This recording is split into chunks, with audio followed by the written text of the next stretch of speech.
Il s'est réveillé d'un coma dans le futur. Azuma est réincarné en l'élève le plus nul de l'Académie de magie. Dans le passé, cet homme était un monstre. Mais par jalousie, il a été trahi. Maintenant, dans le futur, il n'était qu'un autre élève harcelé. Mais un jour, lorsqu'un tyran s'est avancé, Azuma a fait un pas en arrière. Avec la magie, il a projeté le tyran au sol. Les élèves sont restés sous le choc. Et dans un monde où la magie règne en maître, Azuma est devenu un véritable génie à l'Académie. Une créature géante attaque la cité magique du royaume de Grand Gaïa. Disant à son fils de fuir, une mère le voit seulement pleurer à l'aide. En regardant le ciel, tous deux remarquent la créature qui approche. Puis son maître ordonne aux autres races de périr. Déclenchant une attaque, la créature la lance vers eux. Serrant son fils dans ses bras, la mère tente de le protéger de l'impact. Un homme apparaît devant eux et bloque l'attaque. Perplexe, l'ennemi essaie de comprendre ce qui s'est passé. Reconnaissant leur sauveur, la mère murmure que c'est l'archimage, le seigneur Azuma. Alors, l'être encapuchonné lui demande qui il est. Frappant l'adversaire d'un coup de poing, Azuma le fait taire. Peu après, Azuma se déplace à travers la foule, projetant des créatures dans les airs. Il les lance vers un portail. Un peu plus tard, il réalise qu'il est encerclé par plusieurs ennemis. Préparant un sort dans sa main, Azuma reste concentré. Lançant un trou noir sur ses adversaires, il déclare que tout est fini. Aspiré dans le portail, les ennemis disparaissent. Émergeant du portail, une lumière intense envahit tout, et les ennemis sont tous abattus. S'approchant, un homme commande qu'il a réussi. Kurio, le mage subordonné des Azuma, déclare que c'est entièrement grâce à lui. Puis Azuma annonce que cela marque la fin de la grande guerre de l'autre monde et que l'humanité a été sauvée. Remerciant tout le monde, il s'incline pour ce qu'ils l'ont fait. Répondant avec un sourire, ses compagnons disent qu'ils devraient plutôt le remercier. Mais bientôt, tout le monde se met à scander son nom. Dans la capitale du royaume de Grand Gaïa, la cité magique, une cérémonie est organisée pour célébrer la fin de la grande guerre de l'autre monde. Le roi de Grand Gaïa annonce qu'il bannit Azuma. S'interrogeant sur la raison, Azuma lui rappelle qu'il a sauvé le monde. Confirmant l'exploit, un conseiller dit qu'il a sauvé l'humanité des monstres et des envahisseurs qui les contrôlaient, et que même l'Oméga a été anéanti. Grâce à la magie à grande échelle que lui seul pouvait invoquer, effaçant la porte vers l'autre monde et devenant le sauveur de tous. Acquiesçant, un soldat déclare que Grand Gaïa a été sauvé par le pouvoir d'un seul homme, et Azuma répète sa question. Le roi déclare alors que c'est précisément pour cela qu'il est si effrayant. La guerre étant terminée, cet incroyable pouvoir n'est plus nécessaire. En fait, il est devenu dangereux. Et il ordonne donc à Azuma de disparaître pour l'avenir de Grand Gaïa. Réalisant l'absurdité de la situation, Azuma n'arrive pas à croire ce qui se passe. Se souvenant du vin de célébration qu'il a bu plus tôt, il essaie de comprendre. C'était un vin interdit qui scellait complètement tout le mana et la magie. Fixant ses compagnons, il les interroge. Kurio des Flammes s'excuse de l'avoir trompé et d'avoir porté un toast. Cheyant de la Terre commente qu'elle n'aurait jamais imaginé que quelqu'un comme lui puisse préparer une rébellion. Nune de Léo ajoute que la prédiction du souverain n'a jamais été fausse. Isia du Vent déplore ne pas vouloir voir quelque chose de si beau tomber en ruine, puis le roi lui fait ses adieux et leur ordonne de commencer l'incantation. S'activant dans la salle, un sort prend forme.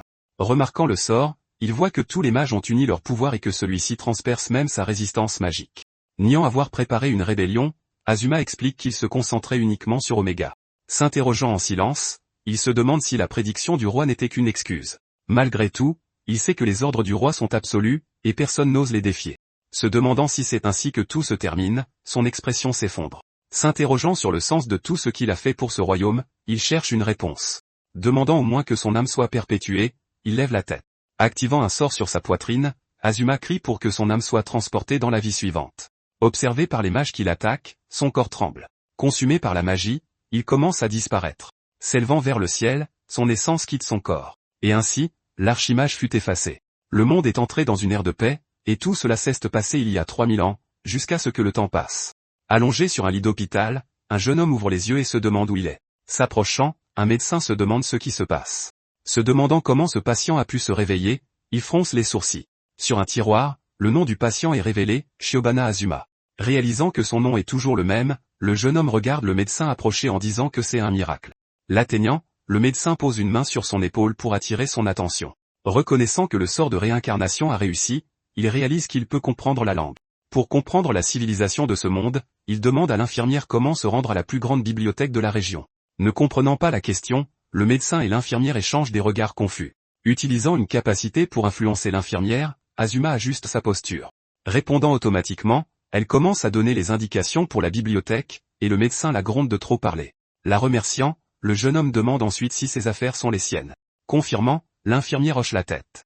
Le médecin continue de demander ce qui ne va pas chez elle. S'éloignant lentement, Azuma ignore l'agitation alors qu'on lui demande d'attendre et s'il va bien.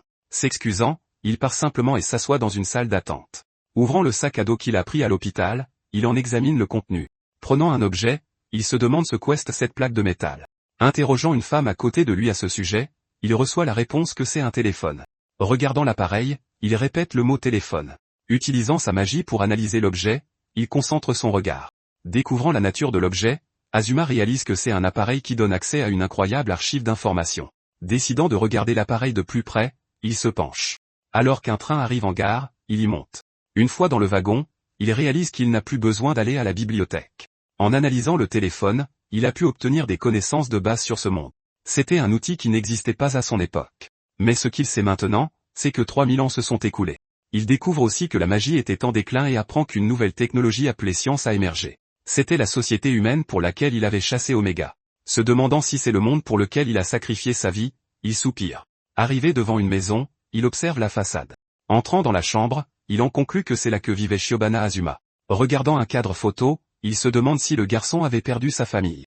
Trouvant le journal intime du garçon sur une table, Azuma l'ouvre. En lisant les pages, il découvre que le jeune homme était fatigué de vivre et que personne ne l'a aidé. Comprenant enfin pourquoi le propriétaire du corps était à l'hôpital, il sent le téléphone vibrer. En regardant l'appareil, Azuma trouve un écran rempli de messages haineux. Trouvant un groupe de discussion appelé l'Académie de formation des mages de Shibuya, il reste silencieux. Le lendemain matin, le jeune homme arrive devant une grande institution. Entrant dans la cour de l'académie, il observe les lieux. 2 élèves s'approchent et lui demandent s'il va bien. Les interrogeant, Azuma leur demande s'il ne devrait pas être là. Expliquant la situation, sa camarade de classe dit que des rumeurs couraient selon lesquelles il aurait tenté de se suicider à cause du harcèlement qu'il subissait. Apparaissant parmi les élèves, un jeune homme aux cheveux roux dit qu'il est heureux de le voir en vie. S'approchant avec son groupe, Tennoji Kiryu apparaît avec un sourire. Reconnaissant le jeune homme, le garçon cligne lentement des yeux. L'appelant Kiryu des flammes, Azuma laisse le rouquin perplexe. Le dévisageant, Kiryu remet en question sa façon de parler, lui rappelant qu'il lui avait dit de ne plus se montrer à l'académie. Il demande ce qui s'est passé puisque le garçon a failli mourir à cause de sa magie. Puis Kiryu lui demande s'il a perdu la mémoire et s'il veut souffrir encore plus. Se moquant des Azuma, ses compagnons suggèrent de lui prendre ses crédits. Se souvenant des messages et du journal intime, Azuma conclut que ce garçon n'est pas Kiryu des flammes. Se demandant si le jeune homme pourrait être un descendant, il ajuste sa posture. Décidant de mesurer la quantité de mana que possède son nouveau corps, il prend une profonde inspiration. Rassemblant du mana dans ses mains, Azuma concentre la puissance et frappe Kiryu d'un violent coup de poing au visage. Se présentant comme Lily, une fille dit qu'aujourd'hui est un jour important. Le professeur Georgiste annonce que le test d'aptitude pour déterminer le type de magie de chacun aura lieu aujourd'hui. Remarquant que Shibana-kun semble avoir du mal à comprendre, une camarade de classe lui propose son aide. Elle explique ensuite que dans la magie moderne, l'aptitude est exprimée par des couleurs. Représentant la magie du feu, la couleur rouge marque l'attribut. La magie de Léo est bleue, et la magie noire est représentée par la couleur noire.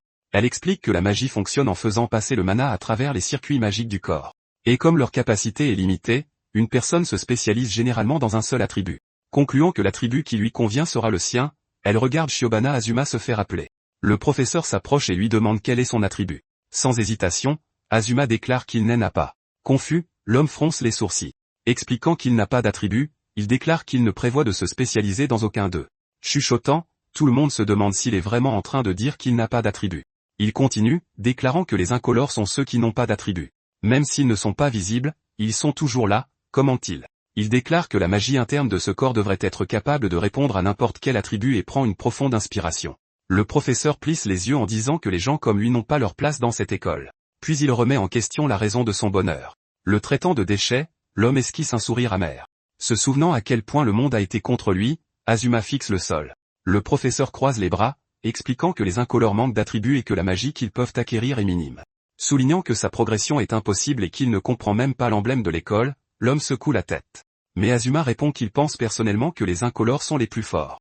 Il élève la voix, demandant une chance de le prouver dans un combat simulé. Choqués, les élèves échangent des regards. Hurlant que c'est absurde, le professeur se met en colère. L'homme annonce alors que le test d'aptitude sera changé en un examen simulé sans restriction, avec lui-même comme adversaire. Le traitant de scélérat pour avoir pensé que les incolores sont forts, le professeur serre les dents.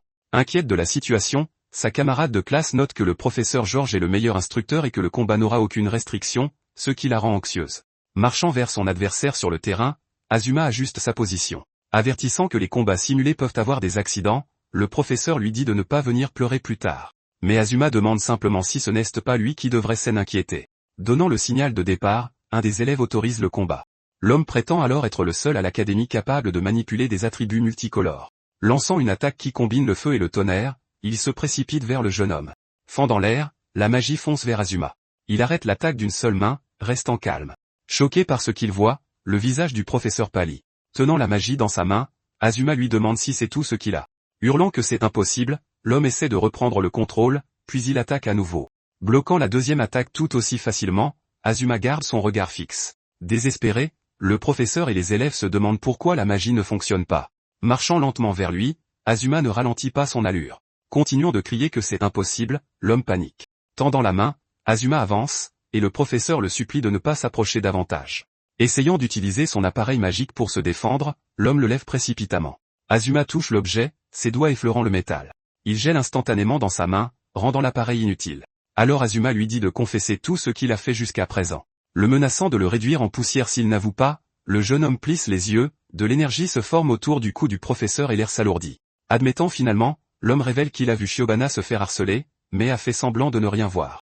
Et que même après que le jeune homme l'ait consulté, il a fini par frapper Shiobana au lieu de l'aider. Regardant la scène en silence, les élèves ne savent pas comment réagir. Un élève suggère que quelqu'un devrait dire au directeur ce qui s'est passé. Tombant à genoux, le professeur perd toute sa force.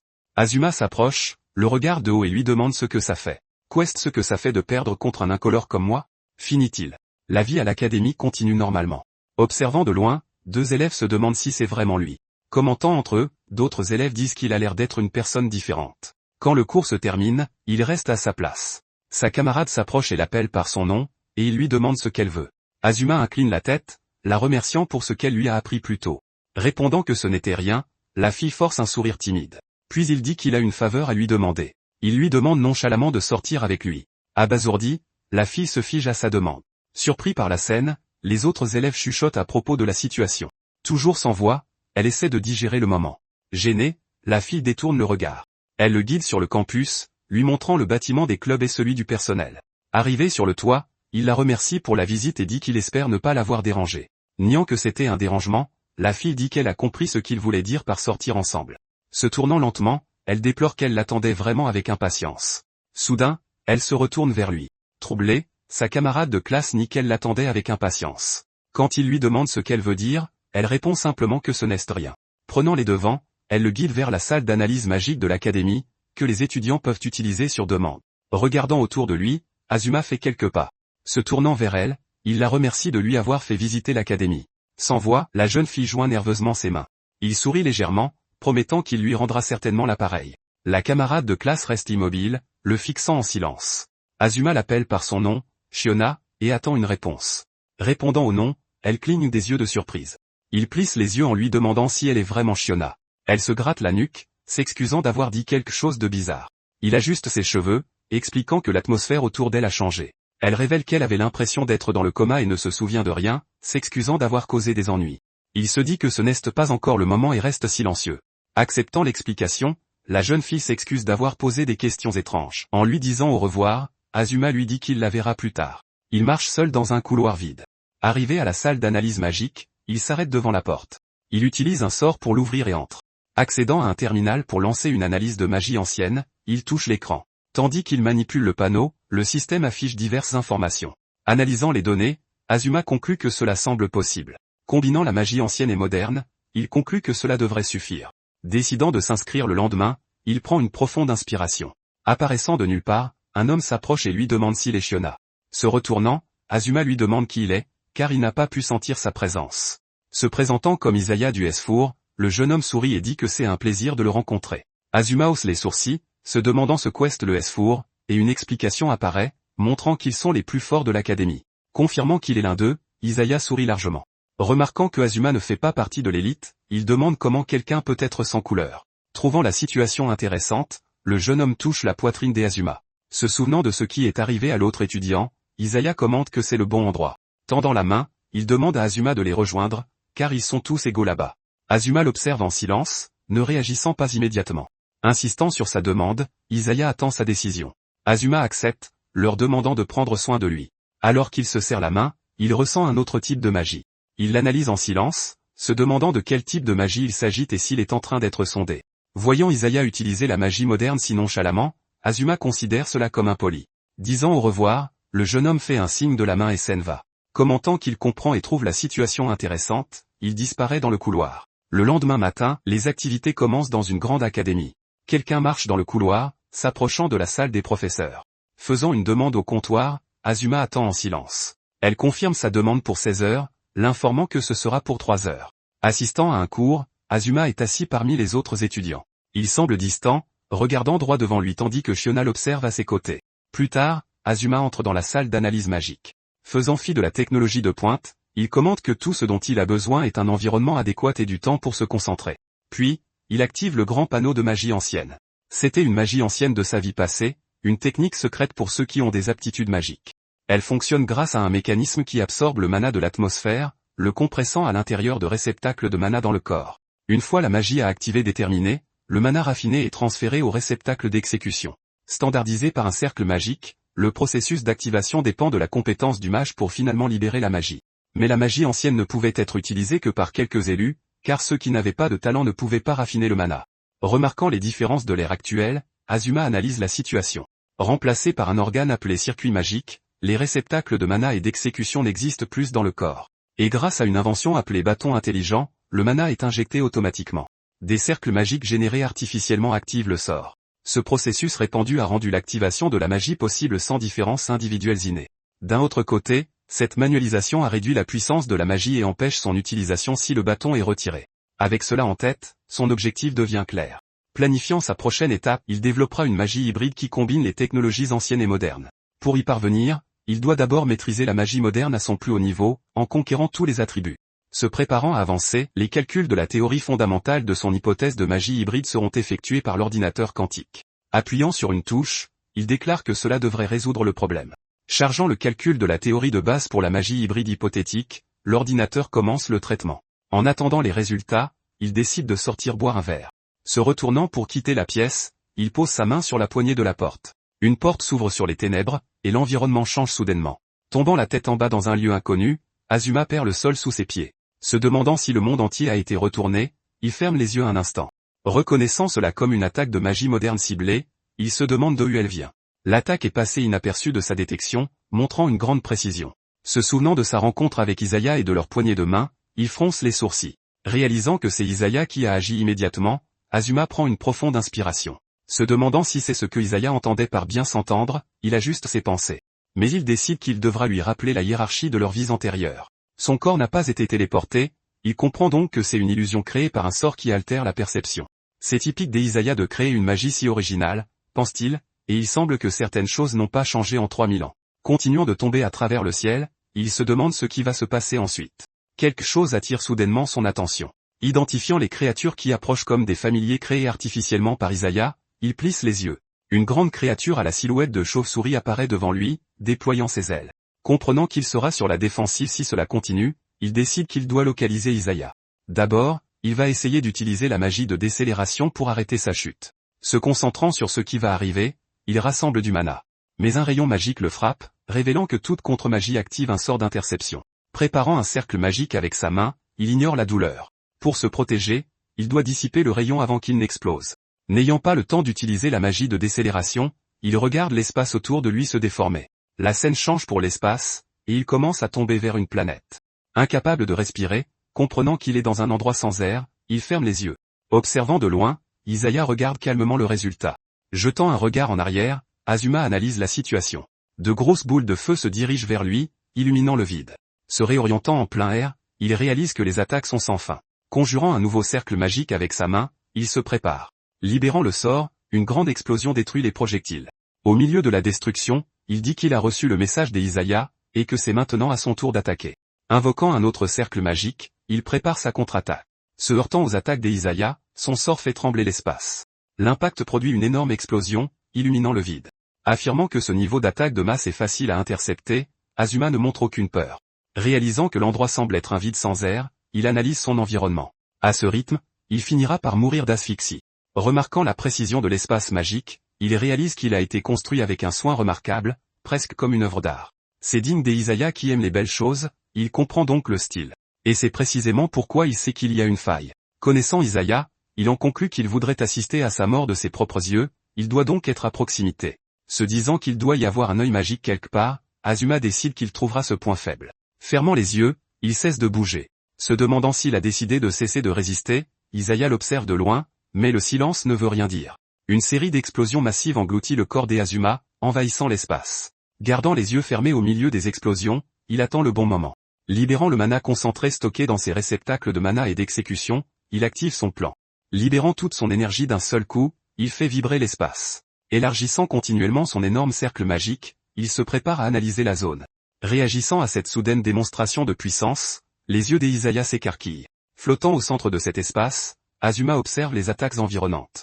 Avec son cercle magique, il va analyser l'espace pour trouver des anomalies et localiser le point de surveillance de l'ennemi. Les boules de feu avancent vers lui, éclairant le chemin. Se concentrant pour enfin détecter la faille, il maintient sa concentration. Un point de lumière apparaît dans l'obscurité, et Isaiah réagit immédiatement. Ouvrant les yeux, Azuma confirme qu'il l'a trouvé. Un cercle magique se forme, et il brise la structure du lieu. Pointant sa main vers l'avant, il lance un sort. L'espace magique commence à s'effriter, se désintégrant autour de lui. Alors que l'illusion se dissout complètement, Azuma se retrouve simplement debout devant la porte. Confirmant qu'il s'agissait d'un sort de modification de la perception, il expire lentement.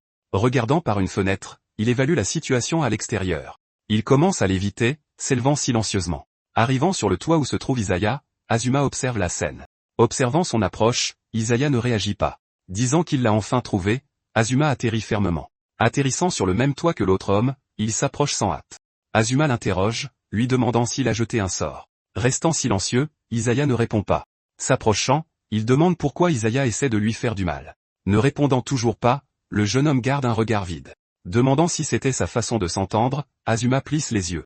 Sautant soudainement et prenant la pause, Isaiah crée un contraste inattendu. S'exclamant que Azuma est exactement comme il l'imaginait, il se met à sourire. Le regardant avec confusion, Azuma reste immobile. Louant la façon dont il a brisé sa magie d'illusion et sa lévitation sans enchantement, Isaiah le qualifie de magnifique. Poursuivant ses éloges, il dit que l'utilisation d'un tel cercle magique est incroyable et aussi belle que les peintures du plafond de la cathédrale du Homo. S'approchant, il révèle que ce n'est pas encore fini.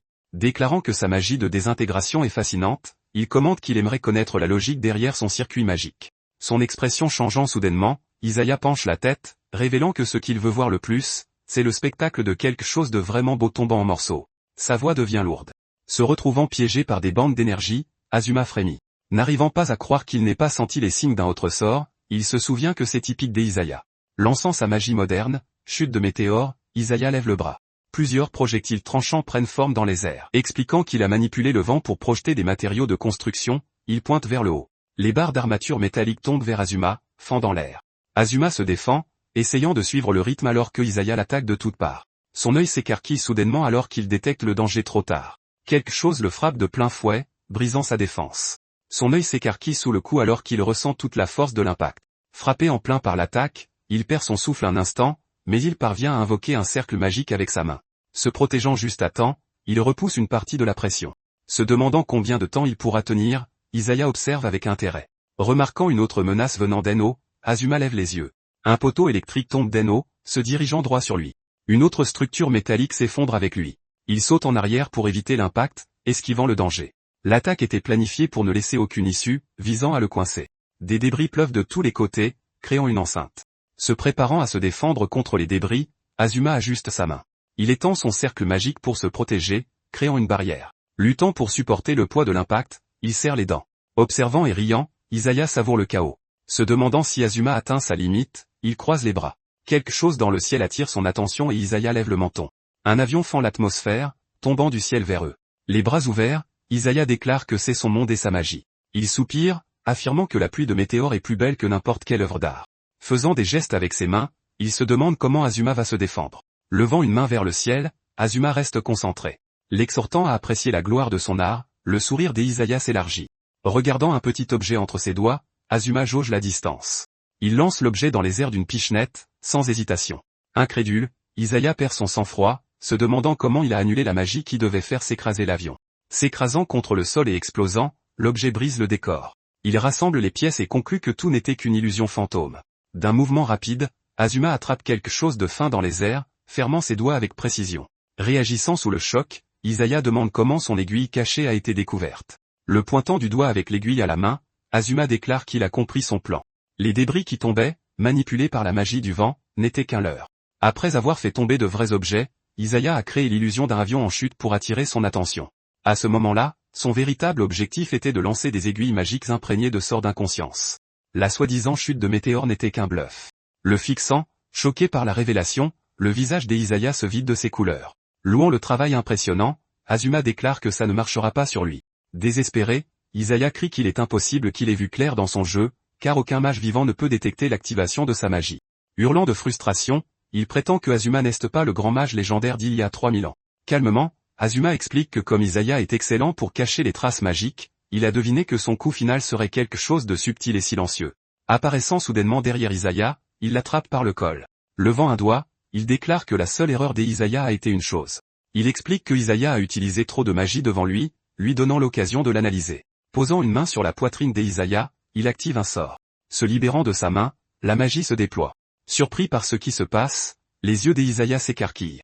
Il tente de comprendre, se demandant de quel genre de cercle magique il s'agite. Puis, l'admirant, il commente que c'est magnifique. Se préparant à lancer sa magie ancienne, le verrou vibratoire, Azuma prend une grande inspiration. Tenant Isaiah, il regarde le sol se briser autour d'eux. Projeté par la force de la magie, Isaiah est envoyé au loin. Azuma regarde Isaiah tomber au sol, vaincu. Tenant l'aiguille, il s'adresse à Isaiah. Déclarant sa victoire, il met fin au combat. La scène change pour la capitale du royaume magique, Gangaea, où l'atmosphère s'éclaircit. Concentré sur une peinture dans le jardin, Isaiah déplace son pinceau. Il continue de travailler sur son art, ignorant le monde qui l'entoure. S'approchant, Azuma commente qu'on dirait que de la lumière émane de la toile. Le grand mage observe son disciple en silence. Se retournant, Isaiah demande s'il est de retour. Faisant l'éloge de la peinture, Azuma dit qu'elle est toujours aussi belle. Isaiah soupire, répondant que ce n'est rien et que c'est encore loin d'être parfait. Interrompant soudainement, Curio prétend que c'est lui qui a vaincu cet Oméga. Il insiste que c'était bien sa magie, essayant de se vanter pendant que Mien le fusille du regard. Avec un air déçu, Isaiah tripote son pinceau, disant au revoir et qu'il s'en va. Azuma lui tourne le dos, l'interpellant. Isaiah dit qu'il était heureux de recevoir ses louanges et demande à peindre son portrait la prochaine fois. Curio et Mien le regardent s'éloigner. Curio sourit, commentant que Isaiah est toujours aussi timide. Mien rétorque que c'est Curio qui n'est pas apprécié, en croisant les bras. Dans le passé, marchant dans un grand couloir, Isaiah regarde les murs, songeant qu'il ne s'entend pas avec les mages qui n'apprécient pas l'art.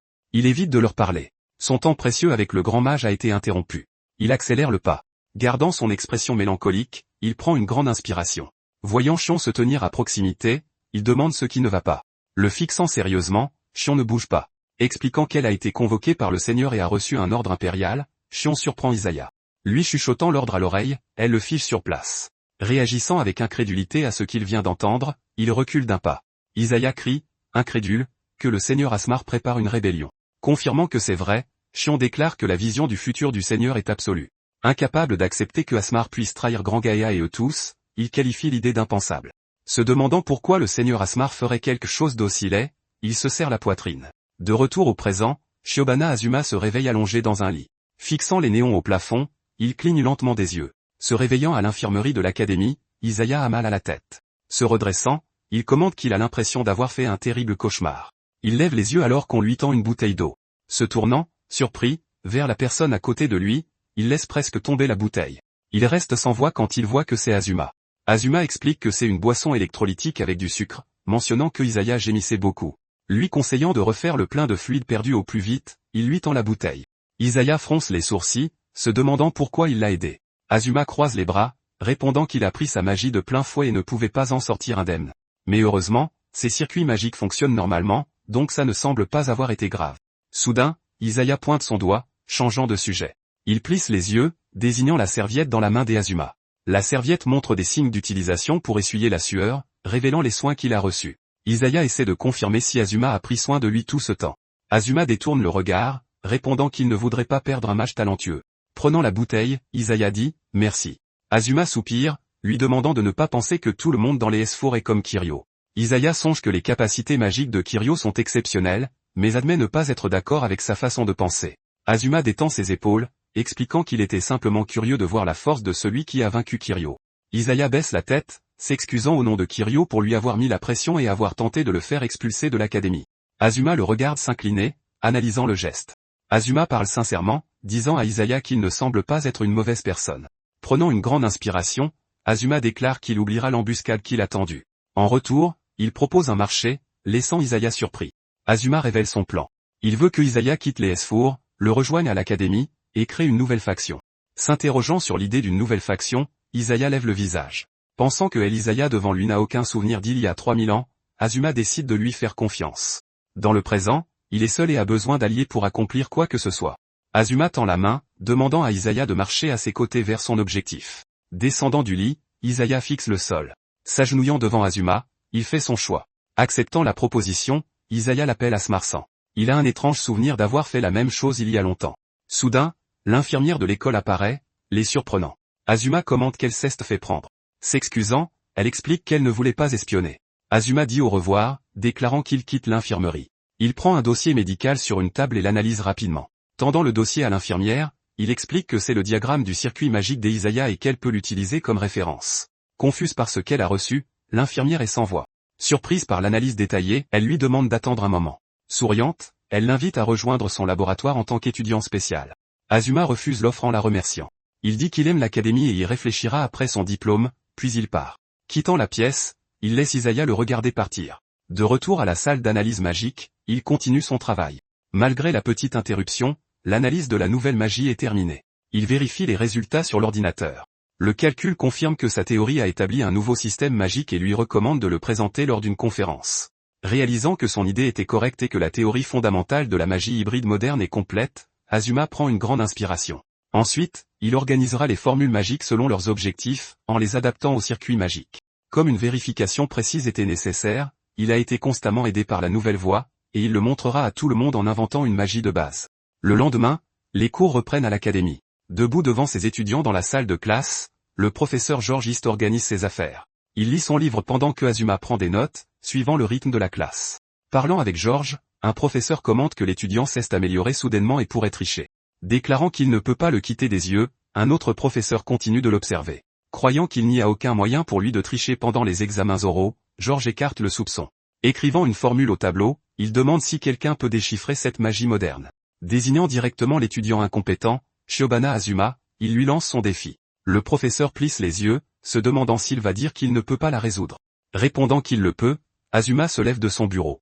Au tableau, il commence à expliquer la formule de compétence qui résout l'application du circuit magique. En écrivant la solution complète, il laisse les autres étudiants et le professeur George complètement sous le choc. Basé sur des principes de calcul vieux de 800 ans, la théorie rend possible des calculs extrêmement complexes. Reconnaissant la référence, les étudiants comprennent que l'appareil du professeur, connu sous le nom de machine à rayons, s'appelle désormais une baguette intelligente. De plus, un environnement où la magie avancée est possible a été établi. Désignant la ceinture du professeur, Azuma fait remarquer qu'il possède également un de ces appareils. Attaché à la ceinture du professeur, la baguette intelligente brille faiblement, admettant qu'une fois de plus, la réponse est correcte. Le professeur George soupire, le congédiant. Il dit à Azuma de retourner à sa place. Les autres étudiants, stupéfaits, le regardent sans un mot. En s'asseyant, Azuma se rappelle qu'il doit se réinscrire pour la salle d'analyse magique. Plus tard, pendant la pause déjeuner, la cafétéria est pleine d'étudiants.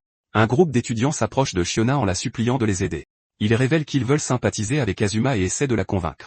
Gênés par leur demande insistante, Shiona baisse les yeux.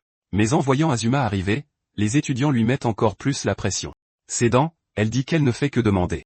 Se retournant sur sa chaise, Shiona interpelle Shiobana. Elle l'invite à aller au Ebisu Magic Café avec tout le monde après les cours, en essayant de paraître naturelle. Nerveuse, elle ajoute rapidement que ce n'est pas grave s'il est occupé. Plaçant une main sur son menton, il semble réfléchir à l'invitation. Les étudiants le regardent avec attente, retenant leur souffle. Puis il esquisse un léger sourire. Azuma accepte, disant que cela lui convient et demandant à se joindre à eux. Célébrant sa réponse positive, les étudiants lèvent les bras en l'air. Observant le groupe à travers une fenêtre, quelqu'un regarde de loin. C'était Miyun, qui l'identifie en tenant une fleur. Se souvenant de l'avoir bousculé et d'avoir vu son visage, elle resserre sa prise sur la tige. Écrasant la fleur dans sa main, elle garde les yeux fixés sur lui. Assise dans un arbre, elle déclare qu'elle va tout gâcher pour lui. La scène prend vie devant un café appelé Ebisu Magic Café Minute. À l'intérieur, Azuma est entouré de camarades de classe qui le bombardent de toutes sortes de questions. Souriant calmement au milieu du déluge de curiosité, il reste maître de la situation. Tentant de mettre de l'ordre dans le chaos, Ruri leur demande de faire la queue. Tenant une tasse, Azuma répond que les cheeseburgers sont délicieux et qu'une certaine rumeur n'est qu'un malentendu. Assis à la table, le groupe commence à discuter plus calmement. Une des filles insiste, demandant de quel étudiant il est le plus proche. Se retournant, Azuma répond que l'étudiante dont il est le plus proche est Ruri. Célébrant la réponse avec un grand enthousiasme, ses camarades de classe explosent de joie. Refusant d'y croire, Ruri écrase son gobelet avec force. Utilisant une serviette pour s'essuyer la main, elle tente de garder son sang-froid, s'excusant d'avoir été échaudée par sa faute. Azuma baisse le ton, mais Ruri répond que c'était de sa propre faute. En arrière-plan, d'autres étudiants commentent que leur classe n'est pas un cours d'élite. Ajoutant que Azuma est un NEET, un camarade surprend Ruri qui entend qu'il a déjà un surnom. Un camarade essaie de le justifier, expliquant que NEET désigne quelqu'un qui n'est ni étudiant, ni employé, ni en formation. Mais les autres le corrigent, affirmant que dans le cas de Shio, le surnom signifie qu'il est habile et merveilleux. Azuma est d'accord avec la nouvelle définition, surprenant Ruri qu'il l'ait acceptée. En quittant le café, le groupe discute avec enthousiasme. Discrètement, un des garçons fait trébucher l'autre. Le camarade hésite, demandant s'il est sûr, et Azuma répond simplement que ça va. Rapprochant son téléphone de l'appareil d'une des filles, il établit la connexion. Les filles applaudissent, excitées d'être maintenant connectées avec Shioshi. Regardant le groupe s'éloigner, quelqu'un observe de loin. Parlant au téléphone, Isaya rapporte qu'ils viennent de quitter le café. Remarquant quelque chose, le regard d'Azuma se déplace et il devient plus alerte. Se retournant avec un sourire, Ruri le remercie pour le temps passé ensemble. Il l'interrompt rapidement, lui faisant signe de se taire. Son expression change complètement, surprenant la jeune fille. Soudain entouré par un grand groupe d'étudiants, il demande ce qu'ils veulent. Regardant la scène sérieusement, deux des étudiants du groupe restent immobiles. Une voiture de luxe s'approche à grande vitesse et s'arrête brusquement. Les étudiants forment un couloir, dégageant un passage, puis un jeune homme sort du véhicule. Le reconnaissant immédiatement, les camarades d'Azuma commentent qu'il est un membre des S4. Le nouveau venu s'approche et demande s'il est Azuma. Se présentant comme Fukata Sakane, il déclare être le président de la fédération des clubs de l'académie. Analysant sa présence, Azuma maintient un regard ferme. Remarquant que Siwon est aussi là, il en prend note mentalement. Fukata l'observe, commentant qu'il semble être devenu un peu dépendant. Le fixant en silence, Azuma ne réagit pas. Déclarant qu'il ne peut pas continuer à dépendre de lui et qu'il fait confiance au S4, Fukata déplace son poids. Par conséquent, il le défie en duel magique. Complètement choqués par cette déclaration, les filles retiennent leur souffle. Observant la scène de loin avec un léger sourire, un autre étudiant contemple le tout. Répétant le mot duel pour lui-même, Azuma en teste la sonorité. Étonné qu'il ne sache pas ce qu'est un duel, les yeux de Ruri s'écarquillent. Mais Azuma se contente de la regarder fixement. Lui chuchotant à l'oreille, elle lui explique rapidement le duel magique. Fukata s'approche et lui demande s'il acceptera le défi. Déclarant qu'il ne peut permettre à quelqu'un d'agir à sa guise pour apporter le bonheur à l'académie, il serre la mâchoire. Sa main se resserre sur la poignée de son épée alors qu'il prend position. Dégainant son arme, Fukata libère une forte pression qui fonce vers Azuma. Réalisant immédiatement que ce n'est pas un duel magique, Azuma aiguise ses sens. L'intention de tuer prend forme, se manifestant par une pression écrasante de la part de Fukata. Mais Azuma remarque que la pression n'est pas seulement dirigée vers lui. Englouti par la force, ses camarades de classe sont également affectés. Azuma remet en question ses méthodes, réalisant que Fukata utilise les autres comme otages pour l'empêcher de refuser le duel. Dans un souvenir, il voit Siwon s'entraîner intensément tandis que Azuma l'observe d'en haut. Un sourire subtil apparaît sur le visage d'Azuma alors qu'il prend une profonde inspiration. Disant que c'est bon et qu'il accepte le duel, il ne bouge pas. Répondant qu'il est reconnaissant, Fukata détend ses épaules. Rengainant son épée, il fait disparaître la pression autour de tout le monde. Se retournant, il annonce que le duel commencera demain à 8 h du matin dans l'arène centrale de l'académie. S'éloignant vers sa voiture, Fukata disparaît du champ de vision d'Azuma. Déclarant qu'il est encore trop tôt pour être défié, Azuma sourit. Disant à Siwon de se préparer, il met fin à la conversation. Cette nuit-là, Azuma dort paisiblement dans sa chambre. Allongé dans son lit, il respire lentement. Soudain, ses yeux s'ouvrent et il se demande où il est. Se voyant sous sa forme originelle, il réalise qu'il est dans un rêve.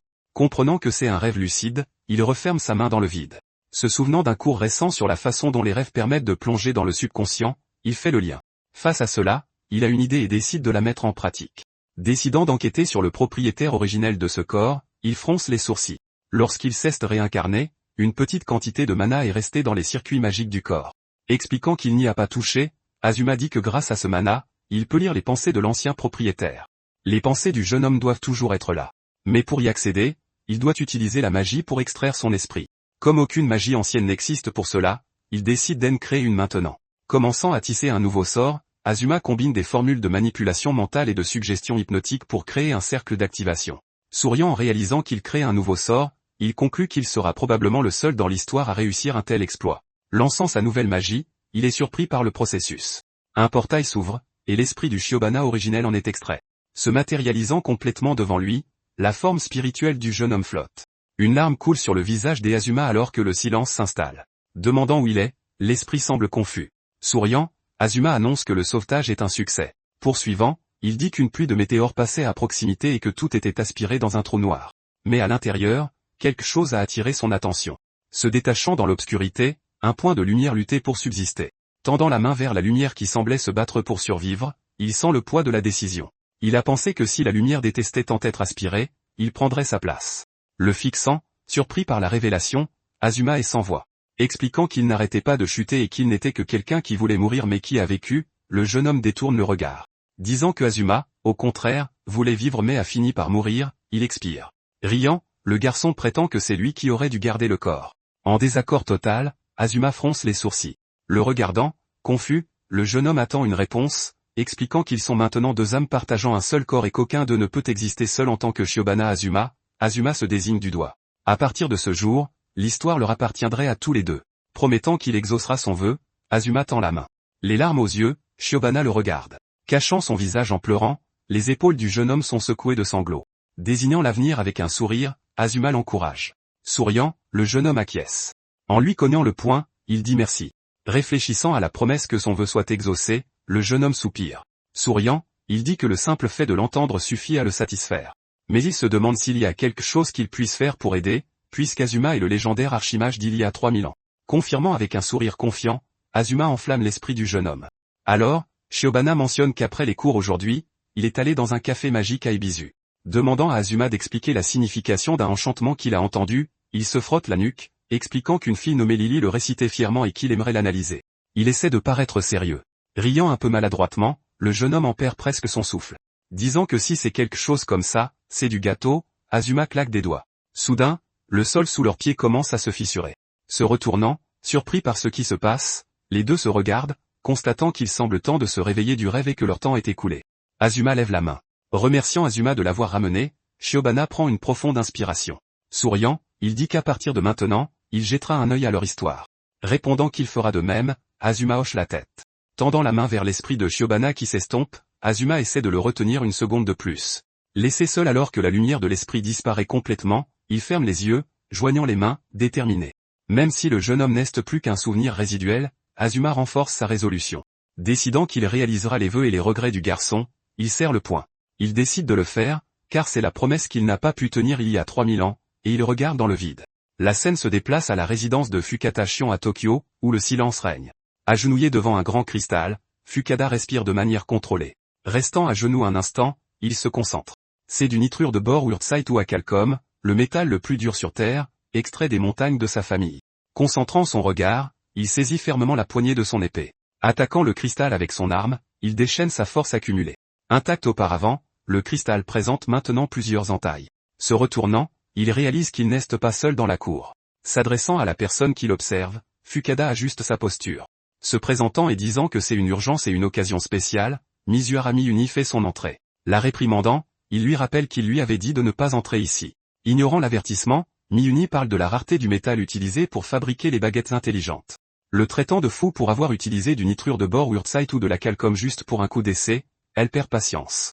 Répondant qu'il a déjà vu la vidéo qu'elle a envoyée et qu'il n'arrive pas à croire que Tanji et Katakura aient été vaincus, Fukada serre les dents. Demandant si ce n'était pas excitant, elle sourit malicieusement. Expliquant qu'il ne fait partie des S4 que pour la forme à la demande du directeur, mais qu'il avait un certain respect pour ces deux-là, Fukada ajuste sa posture. Les considérant comme la personnification du prestige de l'académie, il lève le menton. Déclarant qu'il n'aura aucune pitié pour ceux qui menacent le prestige de l'institution, il serre le poing. Approuvant avec enthousiasme, Miya hoche la tête avec empressement, l'avertissant que s'il sous-estime son adversaire parce qu'il est sans attribut, il sera gravement blessé. Elle pointe son doigt. Ajoutant que ce sera exactement comme pour les deux autres. Miyun hausse les épaules. Déclarant qu'avec les arts secrets de sa famille, il l'écrasera dans un duel magique. Fukada ancre ses pieds au sol. Levant son épée vers la lune, il fait un serment.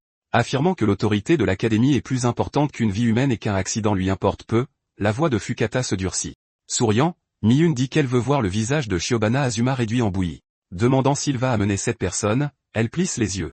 Répondant que, bien sûr que non, car ça n'ira pas jusque-là, Fukada secoue la tête. Les morceaux du cristal au sol commencent à se réassembler, se déplaçant les uns vers les autres.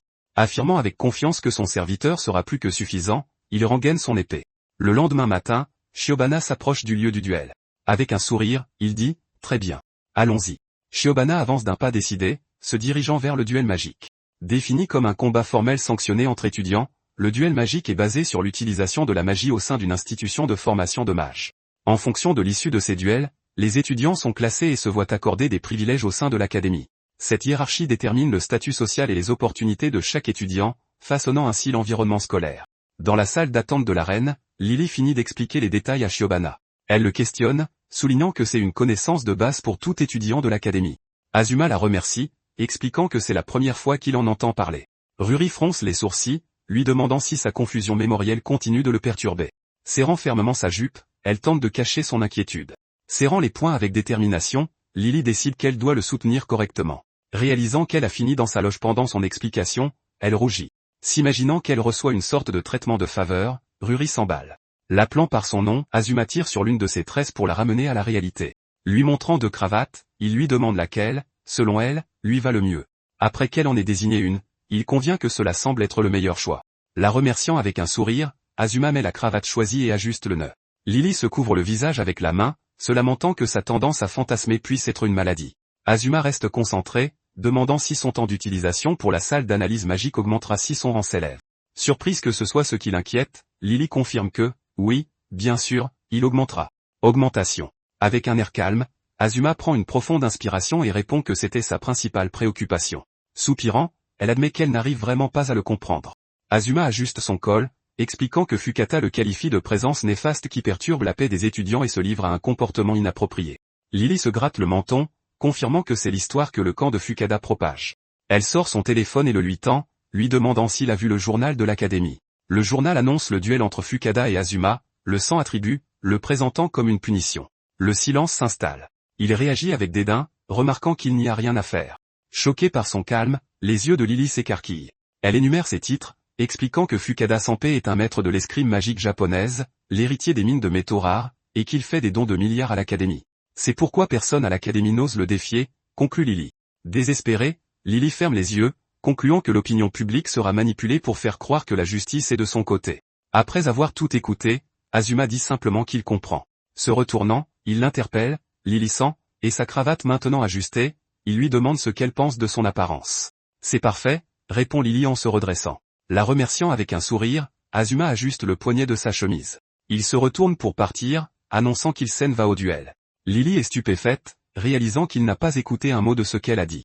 Marchant seul dans le couloir vers l'arène, Azuma prend une profonde inspiration, mais quelqu'un se met sur son chemin. Il le reconnaît comme étant Isaya. Ils se font face un instant, se jaugeant du regard. Azuma s'approche et lui murmure quelque chose. L'expression d'Isaya change face à cette révélation inattendue, ses yeux s'écarquillant. Il s'éloigne et s'en va, croisant Lily dans le couloir. Elle l'interroge, confuse par ce soudain changement de programme. Le Colisée central est bondé d'étudiants, vibrant d'excitation. Alors que Fukata entre dans l'arène, il est accueilli par les cris de soutien de la foule. Ses fans brandissent des pancartes, le suppliant d'achever son adversaire en un instant. Azuma entre dans l'arène et s'avance sous le regard inquiet de Lily, tandis que Miyuni sourit avec assurance. Dans l'arène, Azuma et Fukada se font face, prêts pour le duel. Fukada lève le menton, disant que le fait que Azuma se soit présenté sans fuir est digne d'éloge. Azuma le remercie simplement, sans perdre son sang-froid. Le ton de Fukata change alors qu'il pose une question. Il plisse les yeux, demandant qui est vraiment Azuma. La question le surprend, le faisant se demander si Fukada a réalisé qu'il est un réincarné. Fukada continue, déclarant qu'il prend très au sérieux le fait que Azuma ait vaincu Tanji et Katakura des S4. Il réitère sa question, convaincu que cela ne pouvait être un coup de chance ou une coïncidence. Il insiste une fois de plus, voulant savoir qui il est.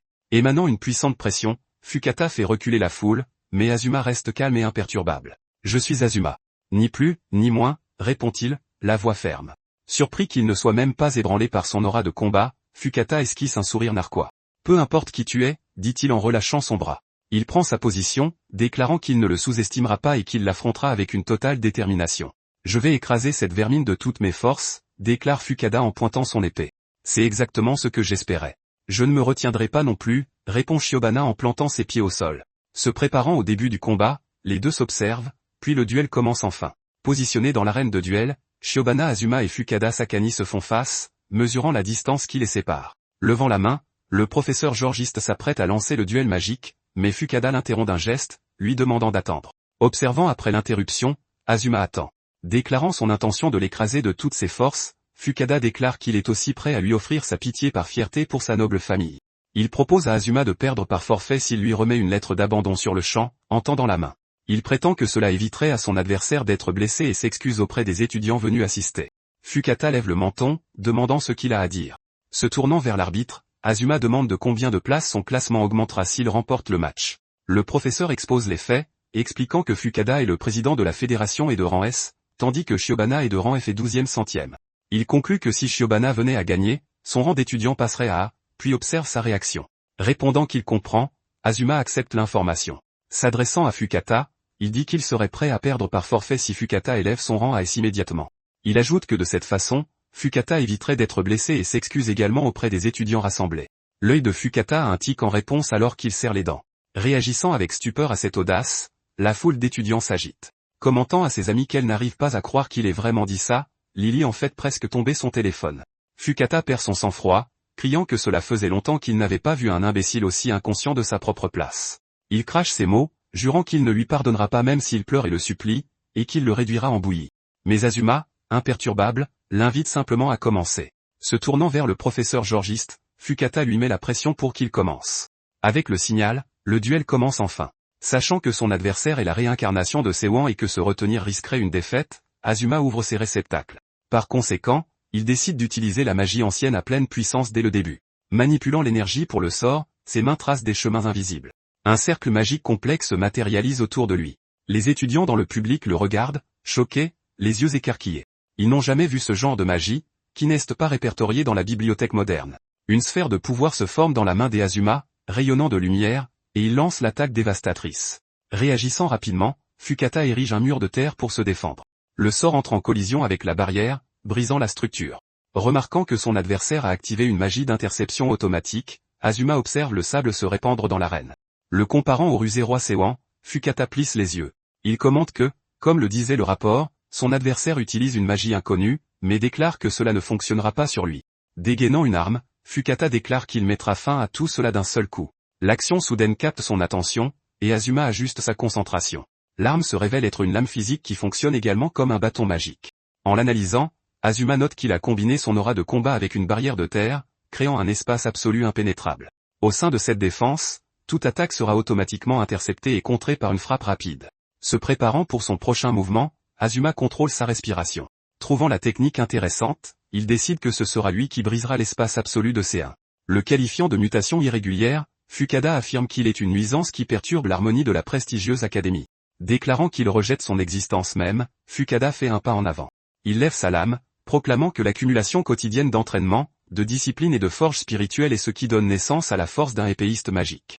Il pointe son épée, le défiant et doutant qu'un simple utilisateur sans attribut puisse arrêter sa lame. Le public étudiant s'agite, reconnaissant la posture comme le magnifique coup d'épée final de Fukada. Fukada commence sa charge vers Azuma. Le sol se transforme en boue, piégeant les pieds d'Azuma. Comprenant que c'est un système de stagnation magique qui a bloqué son esquive, il ajuste son corps. Préparant son épée pour l'attaque, Fukada se met en position. Il prend une profonde inspiration, s'avançant pour délivrer son art secret de style Fukada, le Mikizu-Kizan. Les yeux de Mizuhara Mune s'écarquillent alors qu'elle commente que le coup peut trancher le métal le plus dur sur terre, se demandant ce qu'Azuma-kun va faire. Le puissant coup en arc se rapproche d'Azuma, qui reste piégé. Regrettant d'avoir même pris la peine de nouer sa cravate, il dit qu'il n'y a rien à faire et la défait.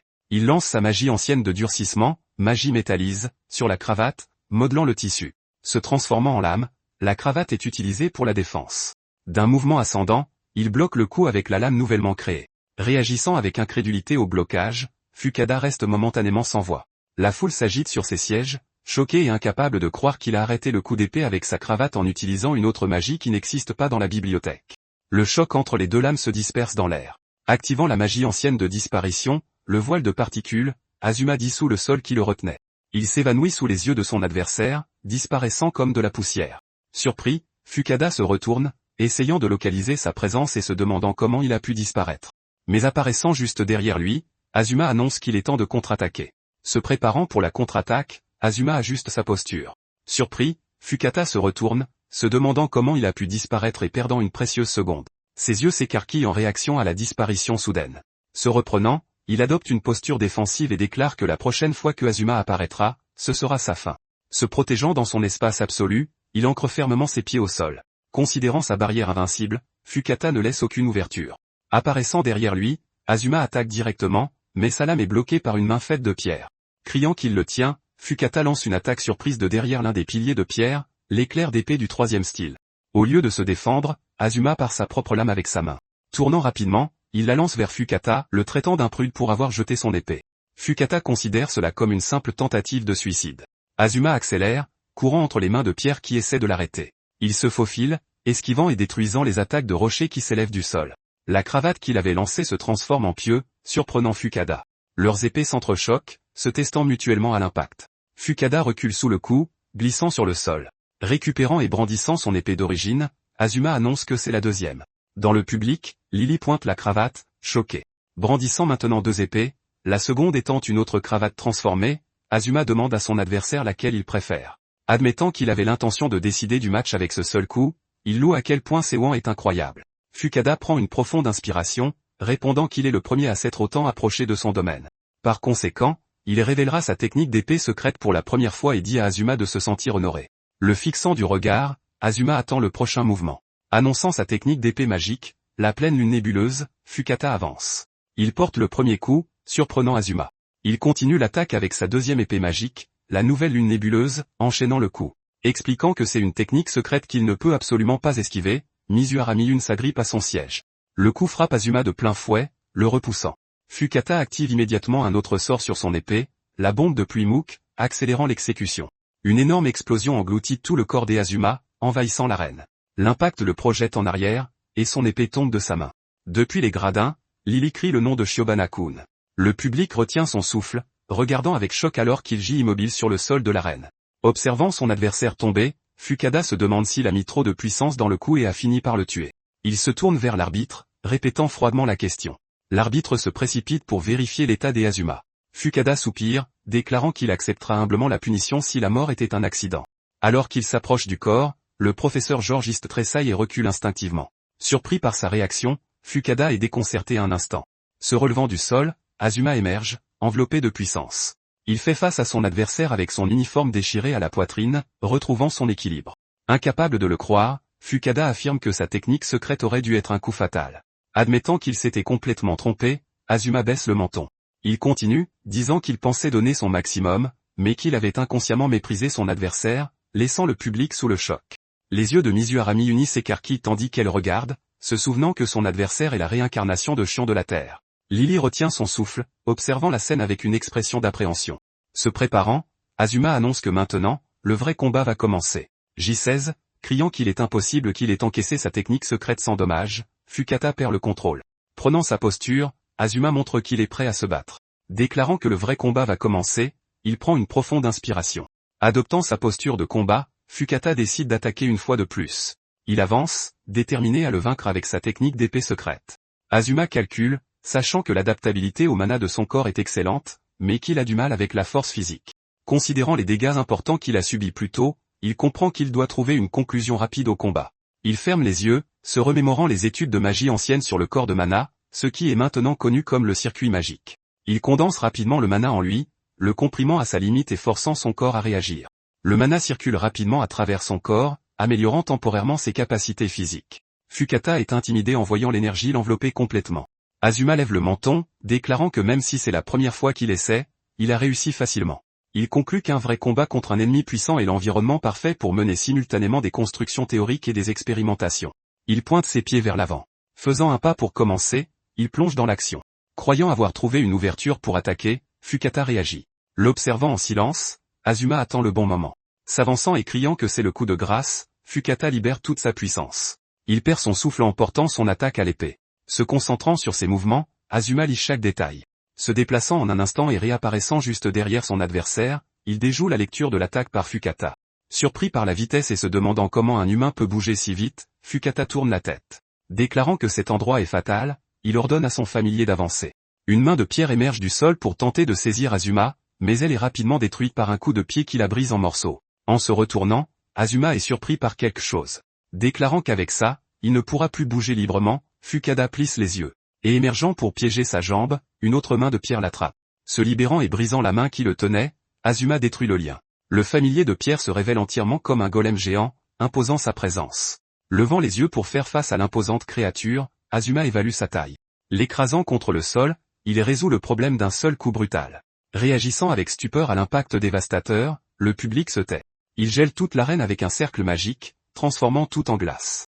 Affirmant qu'avec ça, Fukada ne peut plus utiliser son interception automatique ni l'attaque de son familier. Azuma termine son raisonnement. Bégayant, Fukada ne peut formuler de réponse. Puis Azuma s'avance vers lui et déclare que c'est terminé. Shiwan. Refusant de l'accepter, Fukada dit qu'il est celui qui porte l'association des épéistes magiques et l'héritier de la famille Fukada. Hurlant qu'une telle chose ne peut pas arriver, il tremble. Mais Azuma lève la main, invoquant le sort Makarua, et un éclair de lumière frappe Fukada directement. La scène change, nous transportant 3000 ans dans le passé, où Shiwan étudiait la magie ancienne. À proximité, une femme nommée se demande à Shiwan de s'écarter. Se retournant, Shion s'adresse au seigneur Asma. Expliquant que c'est une nouvelle magie qui extrait les capacités cachées, il affirme qu'elle peut augmenter le mana inhérent d'environ 10 fois. Réagissant à l'explication et la trouvant incroyable, le seigneur Asma fixe le parchemin. Mais Shion prévient que la magie a pour effet secondaire de dissocier et de manifester le côté brutal du lanceur. Affirmant qu'un raffinement supplémentaire est nécessaire, Sei commente qu'ils ont enfin trouvé un candidat pour une expérience humaine formelle. Se demandant qui est le candidat pour cette expérience dangereuse, Asma croise les bras. Répondant qu'elle a quelqu'un en tête, Sei prend une profonde inspiration. Elle conclut en le décrivant comme un excellent sujet qui ne se plaint de rien. La fixant un instant, Azuma réfléchit. Il approuve, disant qu'il comprend et qu'il continuera à faire confiance à sa nouvelle magie. Répondant que c'est un honneur immérité, Sei ajuste silencieusement son armure. De retour au présent, l'expression de Fukata change radicalement. Riant, Fukata annonce que le type coincé et respectable a disparu. Célébrant que cela fait longtemps qu'il n'est pas revenu dans le monde actuel, il dit qu'il va taillader sans arrêt. Il décide de commencer par Azuma, qui l'irrite profondément, et grince des dents. Chargeant en avant, Fukata bondit pour porter un coup. Analysant la vitesse de l'attaque, Azuma réalise qu'il stimule anormalement son circuit magique pour améliorer ses capacités physiques. Il bloque le coup d'épée juste à temps, évitant le pire. Il se retrouve avec une coupure à la jambe pendant l'affrontement et plie le genou. Lui hurlant d'arrêter de fuir, Fukata charge en avant sans hésitation. Il déchaîne une série de coups qui détruisent le sol autour des Azuma, réduisant le plancher en décombres. L'observant au milieu des débris, Azuma reste calme. Il conclut que Fukata a retrouvé le pouvoir originel de Seiwan, ajustant ses pensées. Il se touche le menton, se demandant si les autres retrouvent aussi les capacités de leur vie antérieure lorsqu'ils atteignent un état extrême. Même si c'est le cas, il se prépare à ce qui va suivre. Ouvrant les yeux, il déclare qu'il est 10 000 ans trop tôt pour que son adversaire puisse l'affronter.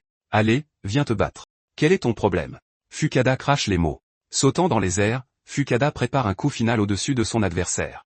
Il lève sa lame, affirmant qu'il l'a acculé et qu'il ne peut plus s'échapper. Dans le public, les étudiants crient à tout le monde de fuir pour ne pas être touchés. Azuma comprend l'intention, observant que le barrage d'attaque de Cheian était entièrement calculé pour l'acculer à cet endroit précis.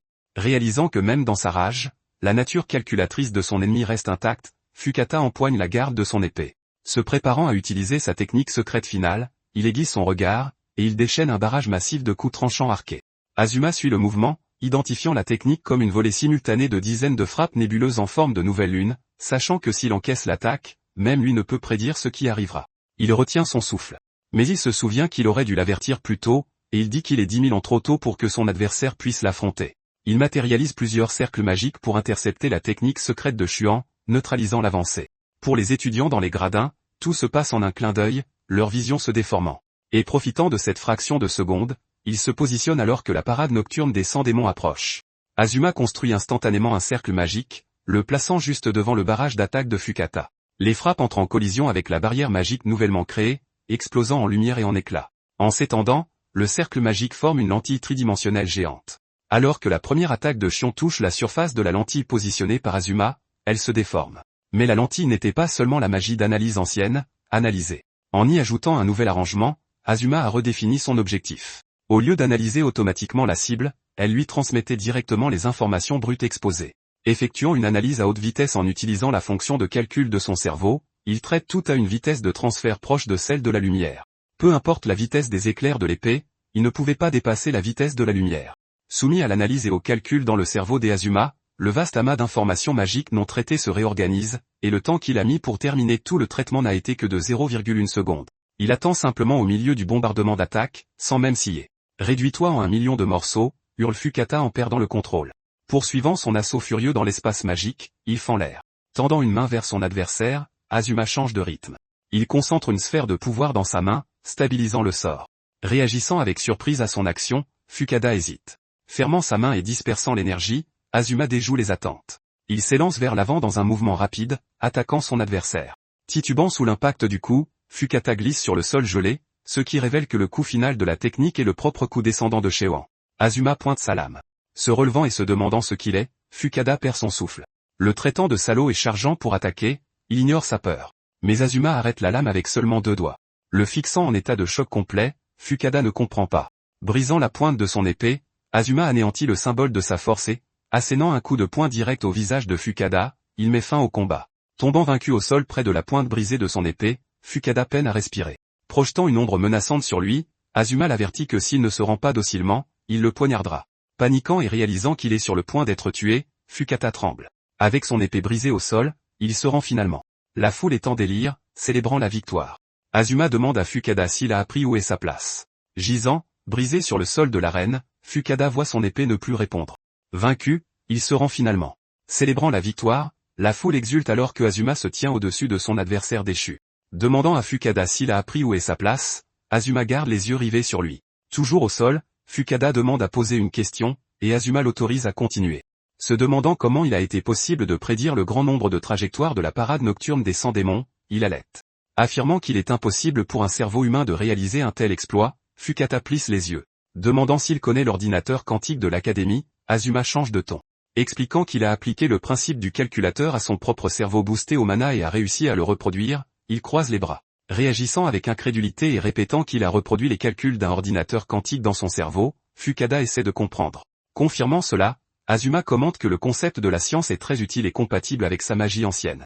Révélant que la raison pour laquelle il a pu développer cette contre-mesure était grâce à sa nouvelle amie, il ferme les yeux. Dans un souvenir, Lily l'avertit que Shion a une personnalité alternative agressive qu'il devra vaincre. Le mettant en alerte, l'information change son objectif. Hurlant que c'est absurde et impossible, qu'un mage comme lui ne peut exister, Fukada vacille. Voyant Azuma dans son propre reflet, Fukada réalise la différence. Affirmant qu'il n'est pas un simple mage, Azuma se corrige.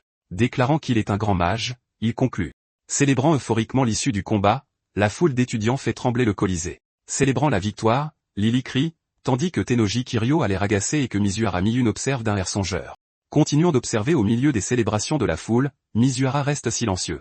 Depuis un couloir, Isaya observe la scène puis sourit, vibrant au rythme des acclamations de la foule après la fin des duels. L'arène entière rayonne d'énergie.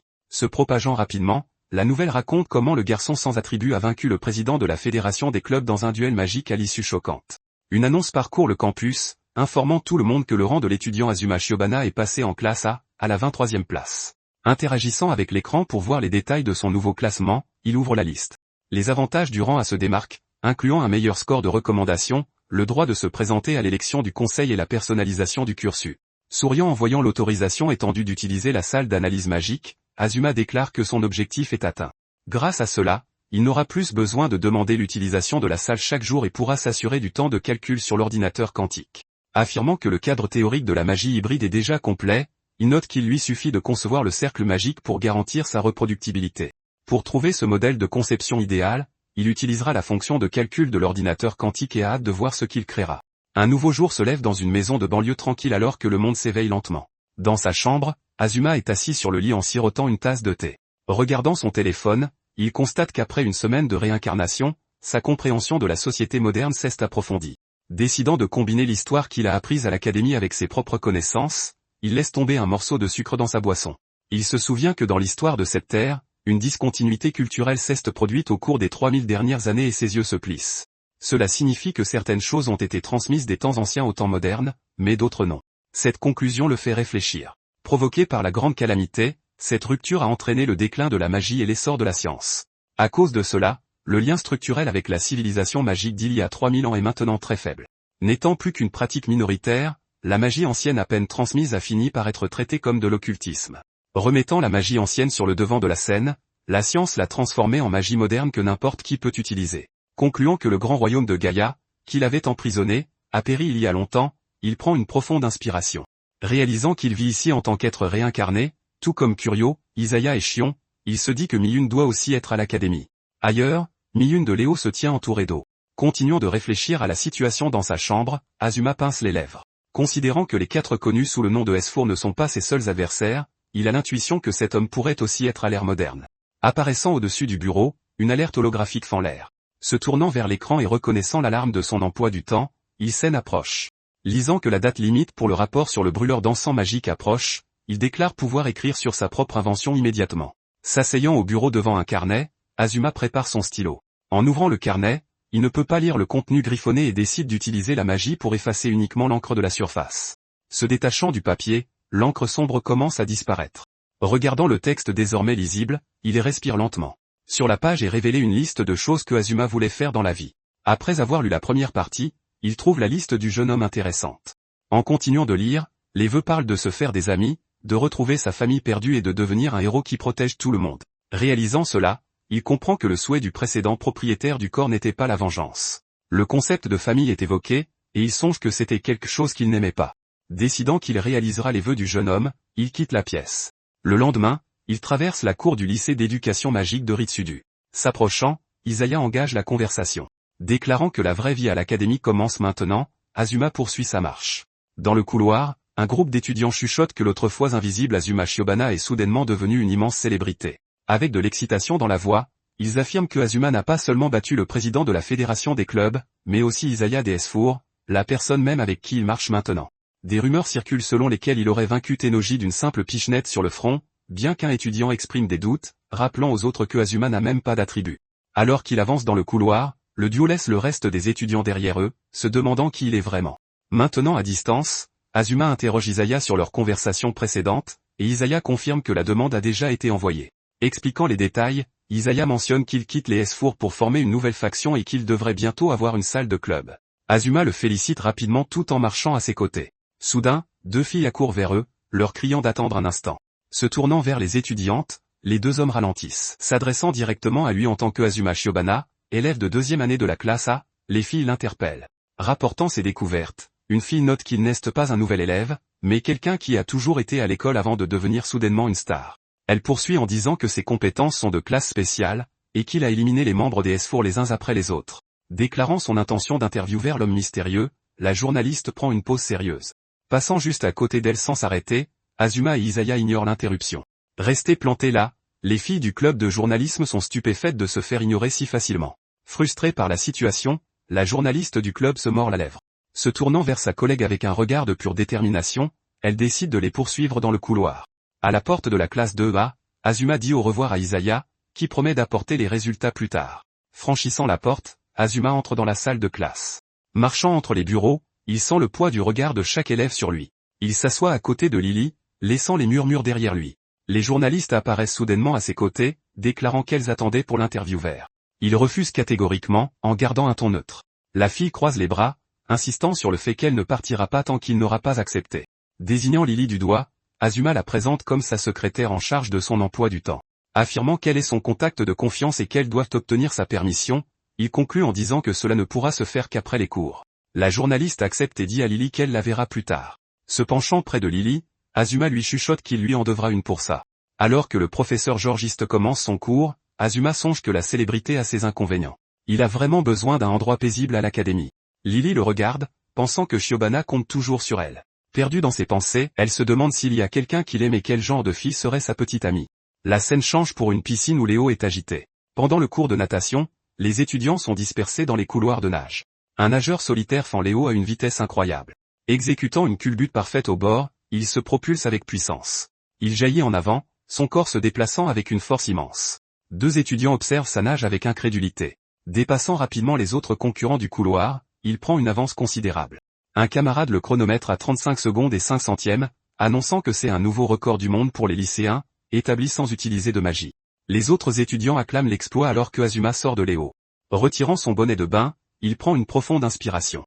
Azuma songe qu'il s'habitue enfin à ce corps, mais que s'il en fait trop, il se fera bien trop remarquer. Se dirigeant vers les vestiaires, il espère que la demande de club des Isaya sera approuvée rapidement. À l'intérieur des vestiaires, plusieurs étudiants se douchent. Sous le jet d'eau, il se souvient que la natation était le dernier cours de la journée. Il prévoit de se rendre à la salle d'analyse magique après avoir reçu le rapport des Isaya. Il continue sa douche, profitant de l'instant. Soudain, il remarque la silhouette d'une femme dans la cabine voisine. Apercevant un maillot de bain suspendu à proximité, il se demande s'il n'est pas entré accidentellement dans les vestiaires des femmes.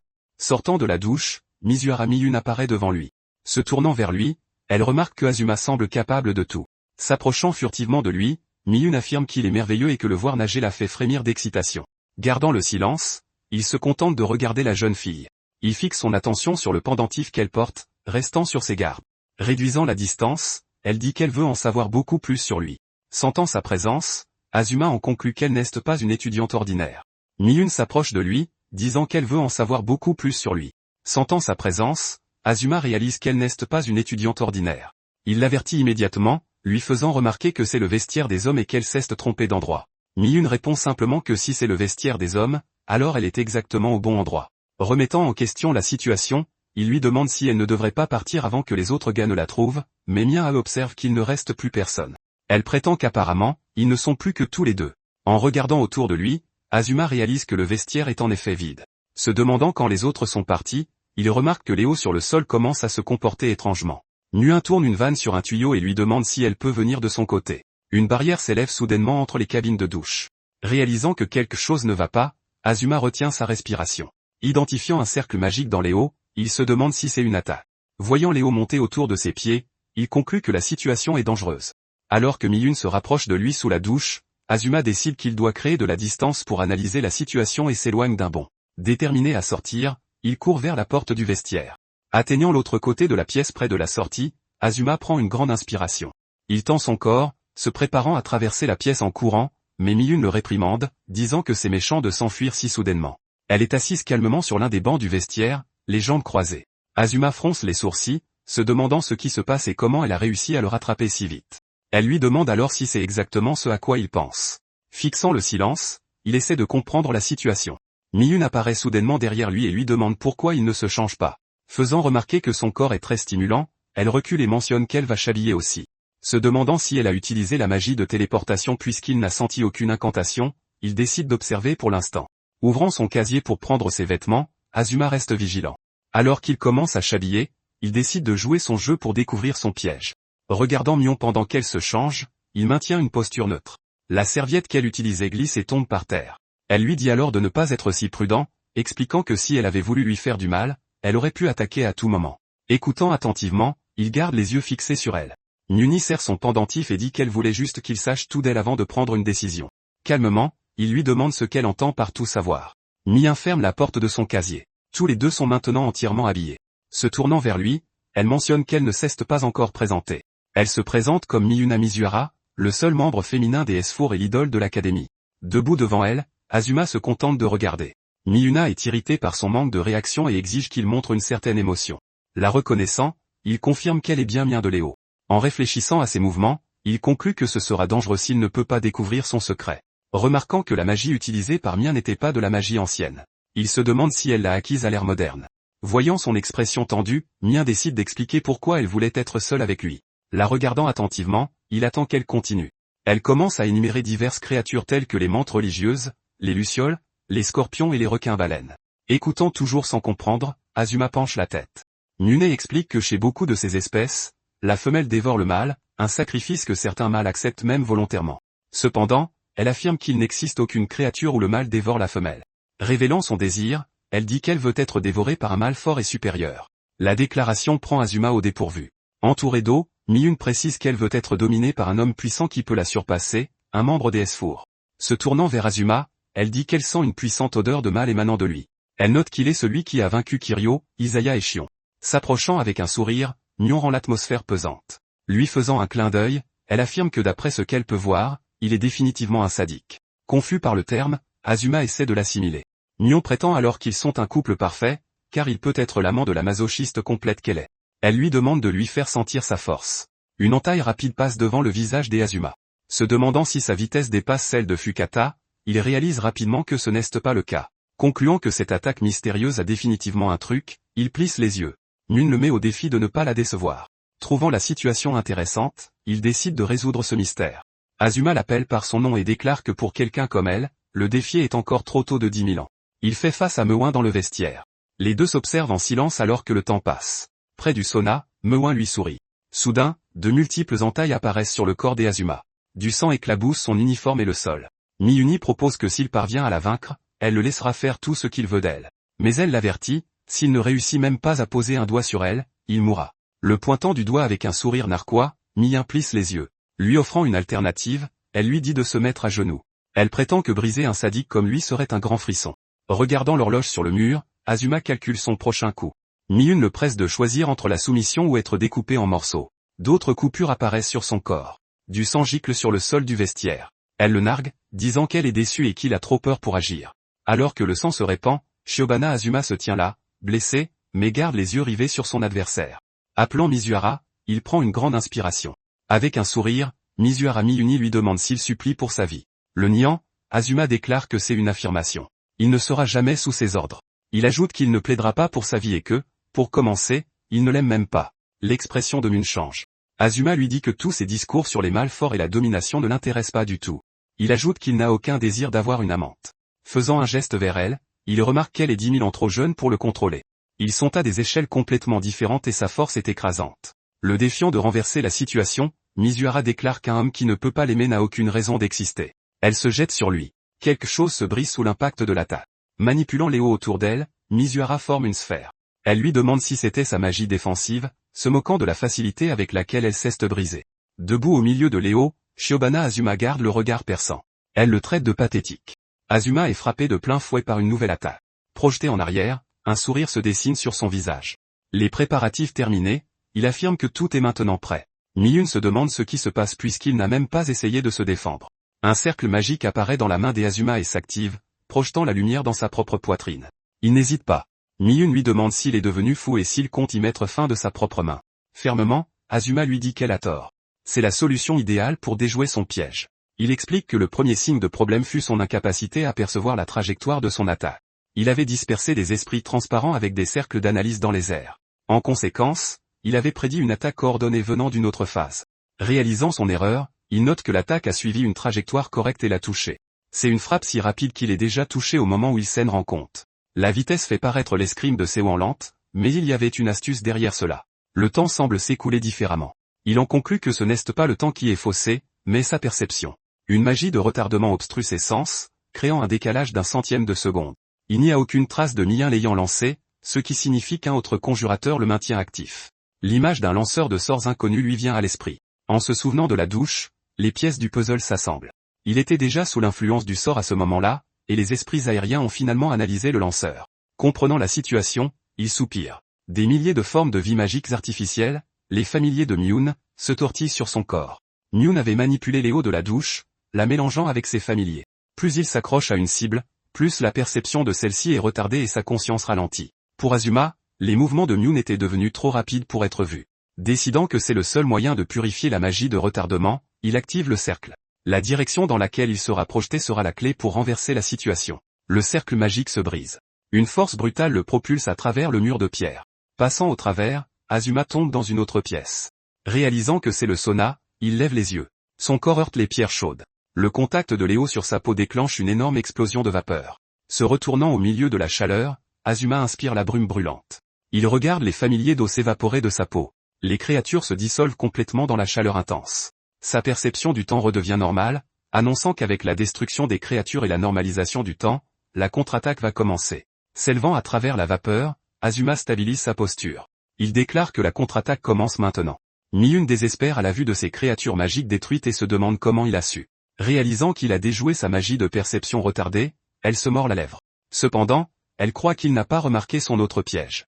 Révélant le point suivant, Azuma dit que les mêmes créatures qui l'ont affecté sont aussi sur son corps. Miyun est stupéfaite. Il explique que l'effet sur elle est une magie d'agilité à grande vitesse, une combinaison de retardement et d'accélération. Elle panique en réalisant qu'il a tout compris. Son expression change. Surveillant les mouvements à l'extérieur du sauna, Azuma suit chaque trace. Commentant sa vitesse, il déclare que le combat est déjà terminé. Ses yeux se fixent sur la cible. Capable de voir chaque trace des mouvements de Miyun, il expire lentement. Elle lance une attaque directe. Le collier autour de son cou s'active. Miyun tire un laser d'eau sur Azuma. L'attaque frappe, soulevant un rideau de vapeur et d'eau. Elle réalise qu'il n'est plus là. Azuma apparaît silencieusement derrière elle. Miyuni est prise de panique. Essayant de s'échapper, elle court désespérément. Réapparaissant dans son dos, Azuma lui bloque le chemin. Elle le fixe, trouvant la situation impossible. Azuma déclare que toute fuite est inutile et qu'il anéantira tout le mana autour d'elle. Un cercle magique se manifeste. Il attrape Miyun par derrière et presse le cercle contre son dos. Les familiers d'eau sont expulsés du corps de Mun. Un pendentif tombe de ses vêtements. L'objet en forme de baleine heurte le sol. Misuara Mun s'effondre, affaiblie. Elle réalise que son mana est en train de disparaître. S'approchant d'elle, Shiobana Azuma dit que le combat est terminé. Il lui dit d'arrêter de résister. L'expression de Miyun change. La forme de son corps se modifie, révélant un homme. Comprenant la situation, Azuma réalise pourquoi il était dans le vestiaire des hommes. Le jeune homme explique qu'il peut changer de forme physique en contrôlant Léo à l'intérieur de lui. Maintenant que son mana est épuisé, sa véritable forme a été révélée. Assis par terre, il affirme que son désir d'être dominé par un homme fort n'était pas un mensonge et dit à Azuma de rire s'il le veut. Azuma le couvre d'un tissu. Clarifiant immédiatement, il dit que le but de son attaque était d'éliminer les formes de vie magique, pas de détruire ses vêtements. S'inclinant, il s'excuse pour son impolitesse. Le jeune homme le fixe du regard. Il demande pourquoi Azuma le traite comme une fille. Shiobana Azuma répond que l'impolitesse n'a pas de genre et s'excuse sincèrement, proposant de réparer le collier. Expliquant calmement, il dit que c'est ainsi qu'il a interprété l'attaque du jeune homme. Se souvenant de son désir d'être dominé par un homme plus fort et de son souhait de le juger, le jeune homme détourne le regard. Concluant sa pensée, Azuma dit qu'en d'autres termes, le garçon a exprimé son affection à sa manière. Le jeune homme le regarde, sans voix. Azuma continue, disant qu'il ne rend pas l'hostilité à ceux qui ne lui en montrent pas et qu'il peut accepter sa méthode. Appelant le nom d'Azuma, le jeune homme prend une profonde inspiration. Se rappelant ses propres mots, il note que puisqu'il a été vaincu, Azuma pourrait faire de lui tout ce qu'il voulait. Azuma déclare que puisqu'il a gagné, il va donner un ordre. Tenant le collier, il dit qu'il a des objectifs à atteindre à l'académie et que le talent du garçon pour la conception magique est exceptionnel. Il lui ordonne de quitter les Esfours et de rejoindre sa faction. Hésitant, le jeune homme lui rappelle que Azuma a dit qu'il ne l'aimait pas. Le confirmant, Azuma déclare qu'en effet, il ne l'aime pas, mais il ne déteste pas non plus l'imprudence du garçon qui l'a défié. Sans voix, le garçon regarde Azuma lui dire de le suivre. Se retournant, Azuma suggère qu'il se procure un nouvel uniforme avant que quelqu'un n'arrive, car ils ont des affaires à discuter. Acceptant d'obéir à l'ordre du seigneur Azuma, le jeune homme se lève. Il le suit hors de la pièce, un large sourire se dessinant sur son visage. Dominant l'horizon, l'Académie municipale de formation des mages de Shibuya se dresse fièrement. Dans le bureau du directeur, un homme est assis à son bureau. Une petite créature mécanique nommée Q s'approche. Elle se pose sur la coudoir du fauteuil de l'homme, restant silencieuse. La prenant délicatement, il demande si son familier a trouvé quelque chose. L'œil de la créature commence à projeter des images. Un enregistrement d'un combat de sumo est affiché. Se penchant en avant, le directeur regarde attentivement. Appuyé sur son bureau, il analyse les scènes de combat projetées. Il prétend que c'est impossible car il a déjà vu 7 étudiants auparavant. La créature projette une autre image. Un dossier d'étudiant l'identifie comme Shiyomi Yuma, un étudiant de 2e année, classe A. Se souvenant que le jeune homme avait tenté de se suicider et était tombé dans un coma critique, le directeur fronce les sourcils, mais il se rappelle qu'il s'est ensuite miraculeusement réveillé. Les images du combat continuent de défiler pour le directeur. Finalement, comprenant ce qui s'est passé, il prend une lente inspiration. L'apparence du garçon a tellement changé qu'il n'a pas pu le reconnaître. C'est le corps réincarné du grand mage, Azumar. Sa résistance à la magie et la quantité absurde de mana dans son corps ne laissent aucun doute. La tentative de suicide de l'étudiant a permis à l'âme d'Azumar de se réincarner. Concluant que le flux de la causalité est vraiment inéluctable, il ferme les yeux un instant. La chaîne qui les lie au destin vient de forger son premier maillon. Trouvant la situation intéressante, il commente que c'est aussi le destin de ceux qui sont liés par la chaîne de la destinée. Il décide alors qu'il coupera ses liens ici et maintenant, et il le fera au nom du roi Grand Gaïa. La petite créature se frotte contre sa main. Se souvenant de quelque chose, le directeur se lève. Il offre une récompense à son familier, une pierre magique de haute qualité de la corporation Tsumraji. La créature dévore la pierre avec satisfaction. Seul dans son bureau, le directeur observe la ville tandis que son familier émet un son léger. À l'Académie des mages, le cours de philosophie est sur le point de commencer. Le professeur et les étudiants semblent tendus. Seul Shiobana Azuma reste calme à sa place, lisant un livre. Commençant le cours, le professeur se met à parler de l'histoire de la philosophie en Grèce. La présence d'Azuma dans la classe attire l'attention de quelques étudiantes. De son côté, le professeur espère simplement que le cours avec l'étudiant qui a vaincu le redoutable Monsieur Georges se terminera paisiblement. À côté d'Azuma, Lily a l'air nerveuse. Une notification du club de journalisme apparaît sur sa tablette. Des messages exigent qu'elle obtienne une interview d'Azuma à tout prix. La cloche sonne, et le professeur annonce la fin de la première heure. En se retournant, il est soulagé que tout se soit bien passé. Quand Azuma se lève, Lily l'appelle par son nom. Essayant d'entamer la conversation, elle dit qu'elle voulait parler de ce qui s'est passé la veille. Il fixe Lily en silence, attendant qu'elle continue. Se souvenant de quelque chose, il commente qu'il a vraiment mis mademoiselle Lily dans une situation difficile. Se remémorant les récents événements, elle dit que c'était la seule chose à laquelle elle pouvait penser. Mais Shibana Azuma déclare qu'elle a été d'une grande aide. Il dit ensuite qu'il n'a pas oublié sa promesse, la laissant confuse. Faisant référence à la promesse de la rembourser, il garde un ton neutre. Acquiesçant à sa déclaration, la jeune fille prend une profonde inspiration. S'approchant d'elle, Azuma dit qu'à partir de maintenant, il espère qu'ils pourront bien s'entendre. Bégayant une confirmation, Lily essaie de comprendre ce qu'il veut dire. Se détournant, il annonce qu'il s'en va pour la journée. L'appelant à attendre, elle tend la main, mais il continue de marcher dans le couloir. Seul, Azuma se prépare pour ce qui est à venir. Il déclare que ce sera le jour le plus important depuis sa réincarnation. Aujourd'hui, il concentrera toute sa sagesse, et il créera une nouvelle magie révolutionnaire qui n'existe pas dans ce monde. Marchant vers une porte, Azuma met fin à sa pensée. Aujourd'hui, Azuma utilisera toute sa sagesse. Il créera une nouvelle magie révolutionnaire qui n'existe pas dans ce monde. Puis il franchit une porte. S'arrêtant en entrant dans la pièce, Azuma lève les yeux. Il observe ce qui se trouve devant lui. Une silhouette humanoïde flotte devant lui. La silhouette ouvre les yeux. Azuma la regarde en retour. S'inclinant, il s'excuse pour le retard. La création s'adresse à Azuma en l'appelant son maître. Commentant l'état du projet, Azuma dit qu'il est déjà opérationnel. Il explique qu'il a inséré sa sagesse comme paramètre de programmation pour créer une assistante IA entièrement autonome. Et bien que ce fût un projet secondaire pour développer une nouvelle magie, il a été achevé étonnamment vite. Touchant le visage de l'intelligence artificielle, Azuma teste sa stabilité. Elia ouvre les yeux et annonce que les préparatifs pour la simulation sont terminés. Elia l'informe que si la théorie de la nouvelle magie doit être mise en pratique, l'expérience finale sera nécessaire. Affirmant que l'ordinateur d'analyse quantique peut reproduire des milliers de schémas dans la pièce, Azuma croise les bras. Il dit alors que c'est bien idéal. L'intelligence artificielle suggère qu'il commence immédiatement. S'inclinant, elle accepte les ordres de son maître. Le temps passe alors que les deux travaillent sur une console holographique. Azuma croise les bras, analysant les données. Il réfléchit qu'il a essayé d'écrire un programme d'assistant IA pour comprendre la théorie de la magie moderne, mais a créé quelque chose de très performant à la place. Il conclut que la science moderne n'est pas si mal. Et s'il lui enseigne continuellement ses connaissances, l'IA deviendra une excellente assistante. Et pour les connaissances générales sur l'académie, il dépendra de Lily. La simulation de l'expérience finale commence et Azuma approuve.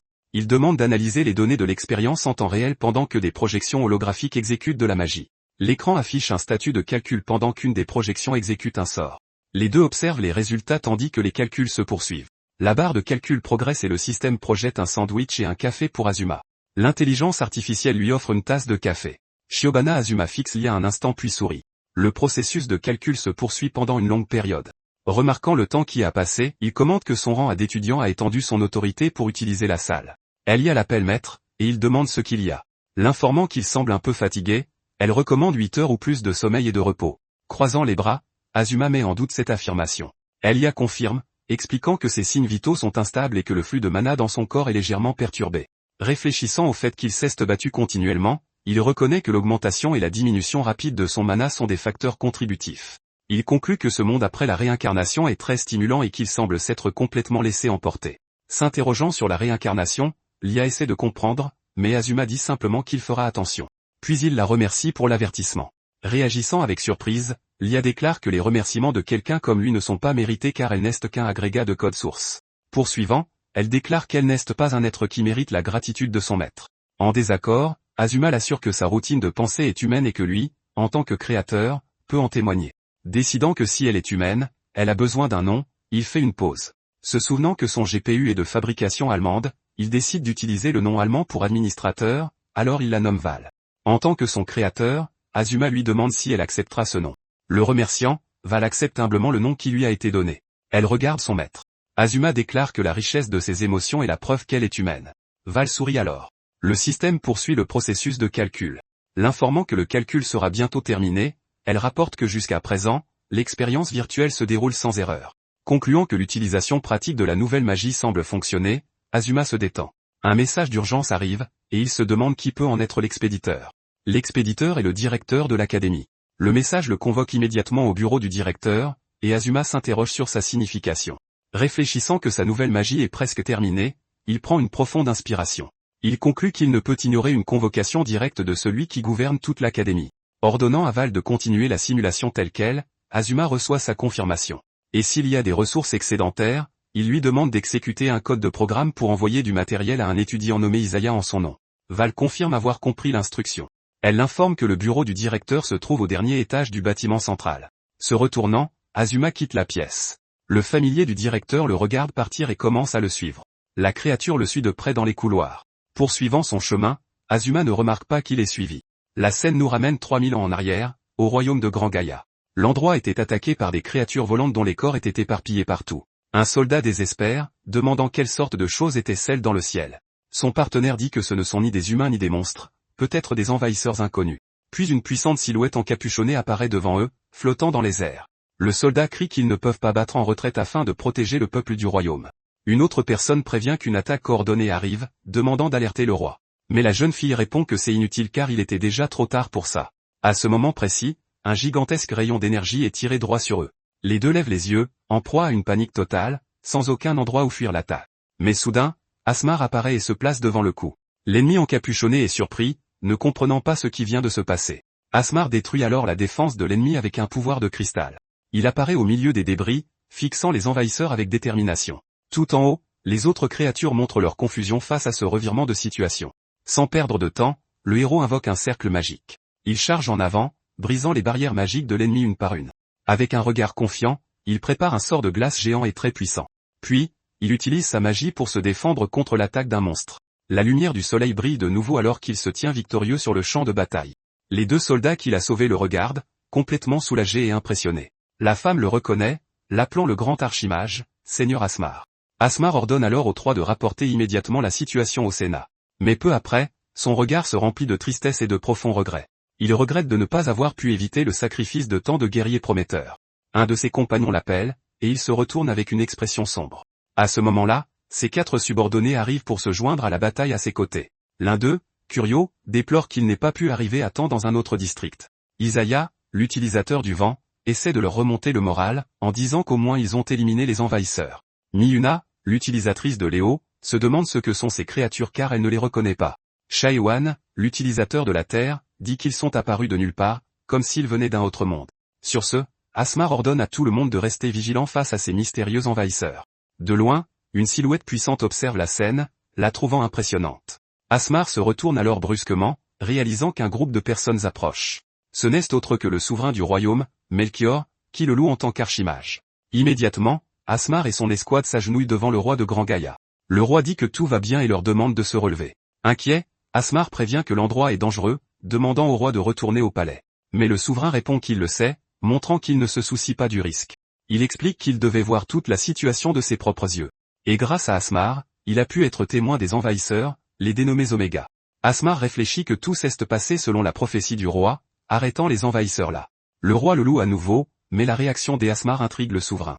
Il remarque que Asmar est blessé, mais le mage dit que ce n'est rien, juste une égratignure. Le roi pose sa main sur son épaule, et une étrange énergie commence à émerger. Asmar s'inquiète pour le roi, mais celui-ci insiste pour l'aider avec sa blessure. Le roi explique alors qu'il ne possède aucun pouvoir magique, mais plutôt le don de guider son peuple. Il déclare que sa mission est de protéger le peuple de Grand Gaïa, car c'est pour cela qu'il est né. Il raconte la légende du bâton magique et du livre de la sagesse. Il révèle que le bâton est en fait Asmar lui-même, le grand mage. Le roi serait le livre. Et en tant que tel, il promet de protéger le royaume de tout mal. Asmar s'incline, disant que les paroles du roi lui font grand honneur. Le souverain dit qu'il compte sur lui, et Asmar arbore un sourire très confiant. La scène revient au présent, montrant notre héros en uniforme. Il marche dans un couloir, se demandant pourquoi il a eu ce souvenir du passé, mais il décide de l'ignorer pour l'instant, se concentrant sur ce qui doit être fait. En frappant à la porte de la pièce, une voix l'appelle par le nom de Yuma et lui demande d'entrer. La porte s'ouvre dans une lumière vive, et il entre dans la pièce avec une expression sérieuse. Il trouve l'endroit étrange car il a été convoqué par le directeur, mais personne n'est là. Soudain, un cercle magique violet apparaît au plafond juste au-dessus de lui. Un autre cercle magique apparaît à ses pieds, prenant notre héros complètement par surprise. Il est téléporté dans une pièce vide et se demande quel est cet endroit. Rapidement, il réalise qu'il est tombé dans un sort de téléportation et se met en alerte. Soudain, un œil robotique bleuâtre s'illumine dans l'obscurité, observant tout. Une petite créature sombre apparaît alors de nulle part juste devant lui. Avec un air agacé, il réalise finalement que tout était un piège. La créature devant lui laisse échapper un petit rire comme pour se moquer du danger. Azuma est encore un peu confus, se demandant si c'était vraiment un piège. Soudain, le sol se met à trembler et des rochers se brisent tout autour. Des décombres, un robot géant émerge avec la créature qui contrôle tout. Azuma réalise que le président de l'académie essaie vraiment de mettre fin à ses jours. Puis il fixe le robot du regard et prévient que le directeur est maintenant un ennemi impardonnable. Mais Azuma ne ressent aucune pression magique. Il se sent sous-estimé qu'on ait envoyé des assassins si faibles après lui. Le canon du robot commence à se charger, brillant d'une énergie intense. Ses yeux s'écarquillent à la dernière seconde, réalisant le danger imminent. Sans prévenir, la machine tire un rayon d'énergie surpuissant droit sur lui. Mais d'un seul mouvement, il parvient à esquiver l'attaque d'un cheveu. Il fait face au robot avec un air sérieux, prêt à contre-attaquer. Il se demande si c'était une balle magique, mais il trouve ça étrange car il n'a senti aucun signe d'activation magique au préalable. Soudain, le robot ouvre le feu, tirant de multiples projectiles d'énergie. Azuma comprend que la magie est placée directement dans la balle, et non enchantée par quelqu'un. C'est un cercle magique artificiel qui n'a pas besoin de passer par le circuit d'un mage. Les balles contenaient de la magie pour l'explosion, l'accélération et même la contamination mentale à l'impact. Il ne montre aucune pitié, et c'est exactement ce qu'il voulait. Même entouré de poussière, Azuma dit que tout cela est très intéressant à voir. La balle magique elle-même est théoriquement une manière très inefficace d'utiliser la magie. Mais lorsqu'elle est tirée par une arme, elle devient une puissante arme anti-mage. Il pense que c'est une fusion laide de la magie et de la science et que Isaiah détesterait voir ça. La mitrailleuse du robot se met à nouveau à tourner, préparant un autre barrage contre lui. Tout en esquivant, il se plaint que le schéma de tir est mesquin et trop laid. Une des balles fonce droit sur lui, sur une trajectoire de collision directe. Concentré, il prépare une contre-attaque et active son sort de voile de particules. Avec sa main, il crée plusieurs boucliers de particules pour se protéger de l'attaque, mais il est choqué de voir que sa magie ne s'active tout simplement pas. Puis, la balle le frappe en plein dans l'épaule.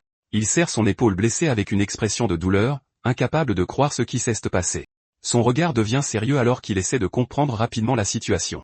La créature au sommet du robot commence à émettre un étrange type d'onde dans l'air. Ces ondes se propagent rapidement, couvrant toute la zone de combat. Toute la pièce est envahie par cette énergie, pulsant d'une manière très sinistre. Il regarde autour de lui et réalise ce qui se passe, pensant que c'est impossible.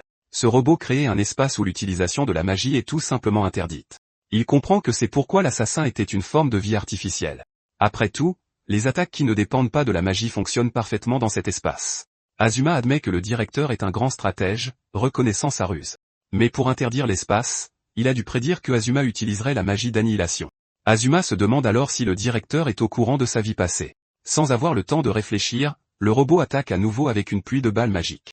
Azuma se défend avec ses bras, supportant difficilement l'impact. Il décide d'utiliser la magie la plus efficace qui n'est pas limitée dans cet espace.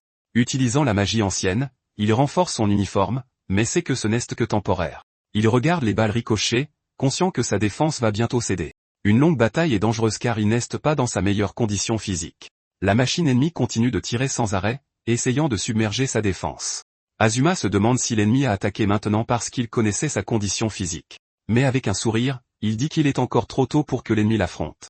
Maintenant qu'il a compris la stratégie, il va mettre fin au combat aussi vite que possible. Il appelle alors Val qui lui répond qu'elle l'entend parfaitement.